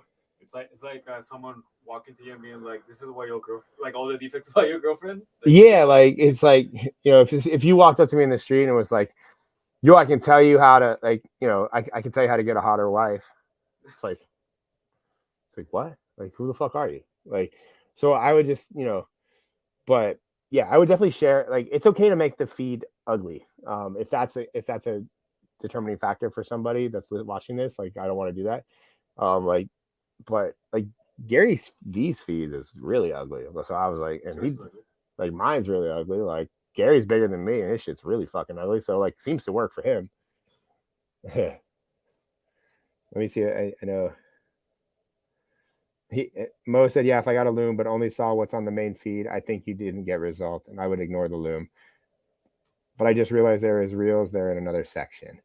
Yeah, people are just like, Instagram directs you to the main feed. So if you don't have a bunch of stuff there, it's going to be hard for, you know, people to know what you're about. And you have good thumbnails. Like, your reels are good, man. Like, so don't hide that shit, bro. Share that shit.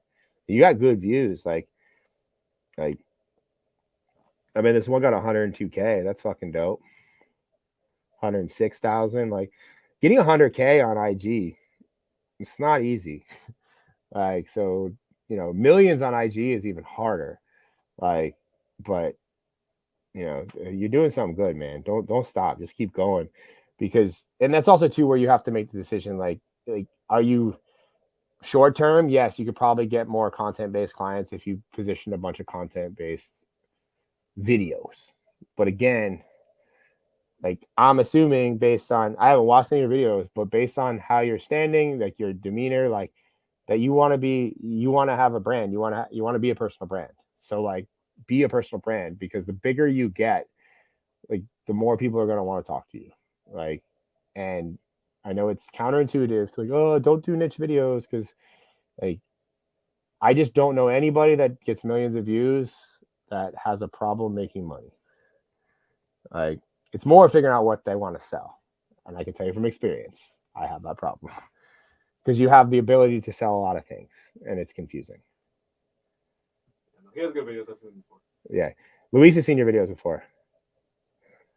Let's see. You can answer one more and then you gotta. Yeah, you gotta go to sleep. Chills and Thrills said people underestimate my knowledge in sales. Yes. Tell them why you're so good at sales though. Like I've been selling I'm 40 now. I've been selling for like 20 years. My first real job, I guess, was selling doors and windows at Lowe's Home Improvement. It was at the time it was commission based, and I made a lot of commissions as a 22-year-old kid. I've done chat DM closing for multiple people and done really well at that. I've never done direct phone sales though, but I have closed people over the phone. How much did you make a DM closing? Yeah, when I used to DM close for my friend Elliot Hulse on his Facebook specifically, and we were selling a $9.97 product. It was called King's Transformation, and what did I was closing on average for I mean, it tapered off because I sold through because he was aggressive trying to go his following too, but he kept getting shut down. But my biggest month, I think I sold 100,000 like in revenue. So I sold 100 in 30 days, just DMing people on Facebook. And my commission on that was like, I mean, it was different tiers of payments and stuff. Like, I don't know. How much I you think make? I made like 8,000 or 9,000 that month. Like, so it was like, and I lived on that. That's what funded my short form agency when I first started. So you were paying me? That's how I was paying Luis from doing that. Well, we'll just finish like what do you think about the Loom outreach strategy? I mean, nobody wants to listen to you tell them what they're doing wrong. I don't think it's a good strategy. It's also effort to watch a video. Yeah, and if I were to click, first off, I don't know you. And you go to my like, what's the folder on Instagram? Oh, like not spam, but like it's the other one. Yeah, I don't even know what they call it I think now. one's priority or The requests folder. Like when you go to the request folder, like I tend to check that because like some shit goes there and I want to know about it. But like it's like it's just not it's not a good look. Like nobody wants to be told what they're doing wrong. Like not to start the conversation. Like I have to value your opinion before I take the feedback to heart. Like if Luis told me what I was fucking up, I would listen to him. Like if my friend Chris Barnard told me what I was fucking up, I'd listen to him. If Elliot, like if my friend Jason Capital, like I think I call him Alex now. Yeah, he's out of the rebranding to that yeah. now, right? But these are people that have established rapport with me, and I take their opinions very heavily. So if they're like, dude, like you're doing this wrong in your content, I'm changing shit immediately. Like, but if it's somebody from even if it's correct advice, and I don't want to say that the advice you're giving is bad advice, I just don't want to receive it. And I don't think many people do. I mean, Mo said he doesn't either, and he's he does well on the internet. So he's asking, he knows we don't do outreach, but how should he approach that? Because I know I would feel like just go to events. You got to go to live events, man. Go to live events. Make sure you go to every party. Stay out as late as you can. Wake up as early as you can, and talk to as many people as possible. Like, and don't hard sell them. Just become friends. Like literally, just become friends with them. Get them a drink here and there. Like, if you can't afford that, just ask them good questions. Good conversation. Like live events are where you will get all of your big clients. Like it's very hard to get clients through cold outreach unless you have a savage phone closing team. Like, and even then they're not good clients. Like the ones that you want, like the ones that you want to work with are probably, their businesses are making, if you're charging 6 to 10K a month to do short form or variation of that, like their business needs to be doing $3 to $5 million a year. Those people aren't hanging out in their inbox.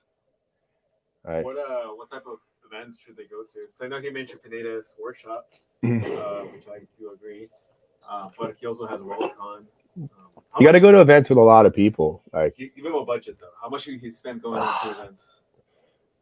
Like, here's the thing about budgeting when you go to events. Like, I'm not going to share names of my clients, but I did not get paid to speak at Ryan Pineda's event.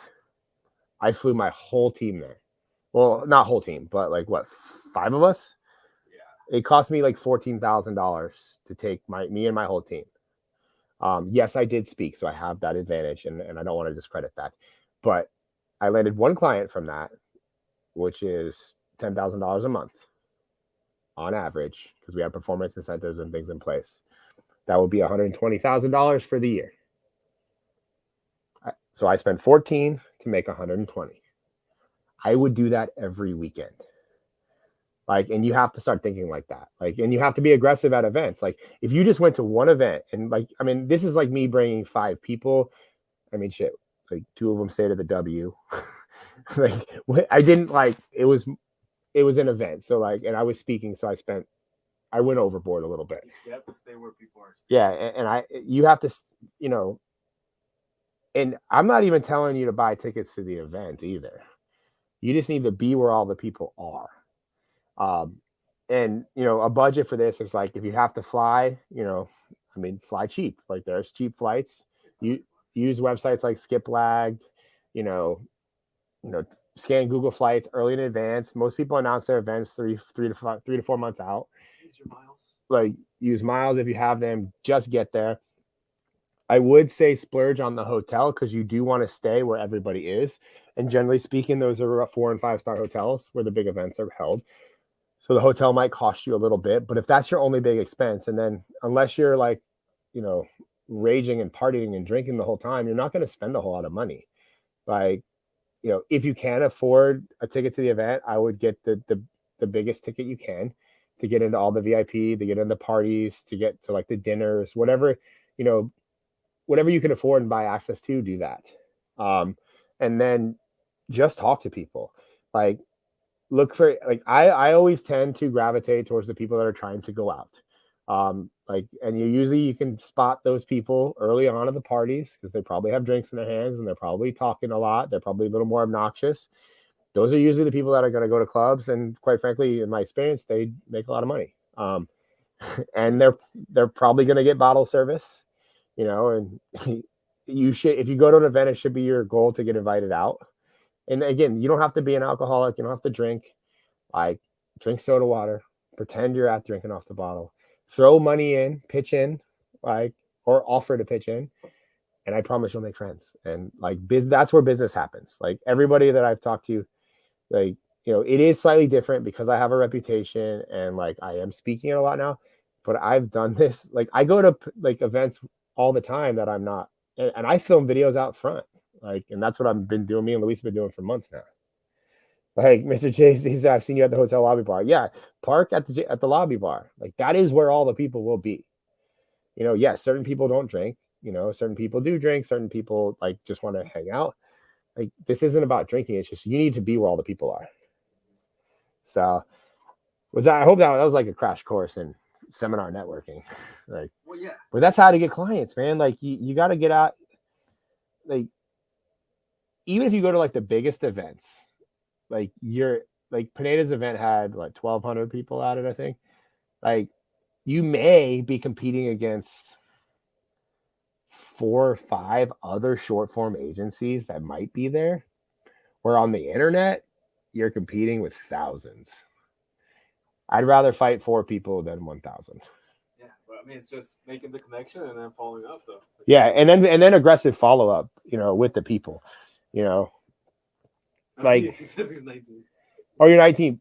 Just you being at events as a 19-year-old, obviously, you could probably get into the hotel lobby bar though. Like, obviously, you can't go out and party, and that's fine. But the fact that you're young and you're at events, you will stand out. People will talk to you. Like, I would say you used to do this with the camera stuff, like make videos of people. Yeah, and if you're like really, if you want to, here's the thing: if you want to go to events and you can't afford to go to an event, I don't know a single person that'll turn down you making free videos for them at their event. Even if they have a media team, just be like, I want to make like some stories. I want to make some like, you know, I'm going to get you testimonials. Like, I want to make, you know, just offer to work for free. Like, I'll pay my way and I'll work for free. You know, I don't know anybody that would turn that down. So yeah, Robert, yeah, grow with video is a good, like certain events, like that's a more video based conference though. So there's gonna be a lot more competition at that conference. Like real estate, you got to go financial, real estate, and also you want to go where people that make money are. That's not saying, Robert, I kind of wanted to go to Growth Video last year. I think it's a really great event. They put on a really, I think media puts on a dope event. But like Go to the obscure events is also like where you might find gems, you know. So, but yeah, like conferences, man, like they're also like a delayed gratification too. Like not every seminar or conference is going to immediately output. Like you may go to a couple seminars and then the one you went to 6 months ago, somebody sees you at another one. It's like, yo, I'm in the place. Let's work together. And then that just paid for that seminar. Like, so don't be totally, How many events of yours did I go to? Yeah, Luis, before, I mean, technically I called him to like offer to hire him was, I think you went to I joined 6. JC's mastermind, but I went to his 2 events first, the High Status Summit. Mhm. And then I joined the mastermind, which you were half the coach there. So we spent almost like once a month traveling, going to a new city. And then you had your icon events locally here. Yeah, I think you went to like 4, like probably 6 to 10 different events. Yeah, like JB said, any specific event suggestions? Only been to one conference. It was like a podcast conference. Well, that's a podcast conference is good. Like, I mean, honestly, the only thing about events is unless you're following a lot of people, like you find out about them last minute. I got to give my friend Pat Hilton some love. He's the MC at a lot of events. Pat Hilton Live. He's an MC for a lot of the events. Like if you follow him, like he's going to a lot of events. Same with my friend Devon Brown. They have an IG and a Facebook as well. Like Pat Hilton, Devon Brown. He's an MC for a lot of events too. The MCs are usually talking about the conferences they're speaking at because they're like the MCs. So that's a hack. That won't always. That's more of a last minute thing because they might not be like ahead. But yeah, I mean, Pat's been at like every single event that I've been to, and then some. Like Pat's a unique guy. I like Pat. Oh yeah. Yeah. JC is saying law firms, real estate doctors. Yeah, like dude, med spa. I want to go to a med spa event. Like med spas. Like yeah, it's like Botox, like fake butts, like that's money. Med spa events, chiropractors, real estate, law firms, doctors. I mean, you could walk into a local doctor's office and be like, "Hey, I mean, you got to do some research. It's not gonna like if you're trying to make 100 grand off a client, like you got to put in some effort. It's not just gonna fall in your lap. So that's my recommendation there. Well, cool guys. I appreciate everybody for hanging out tonight. I'm gonna do the same thing again next week, 9 to 11.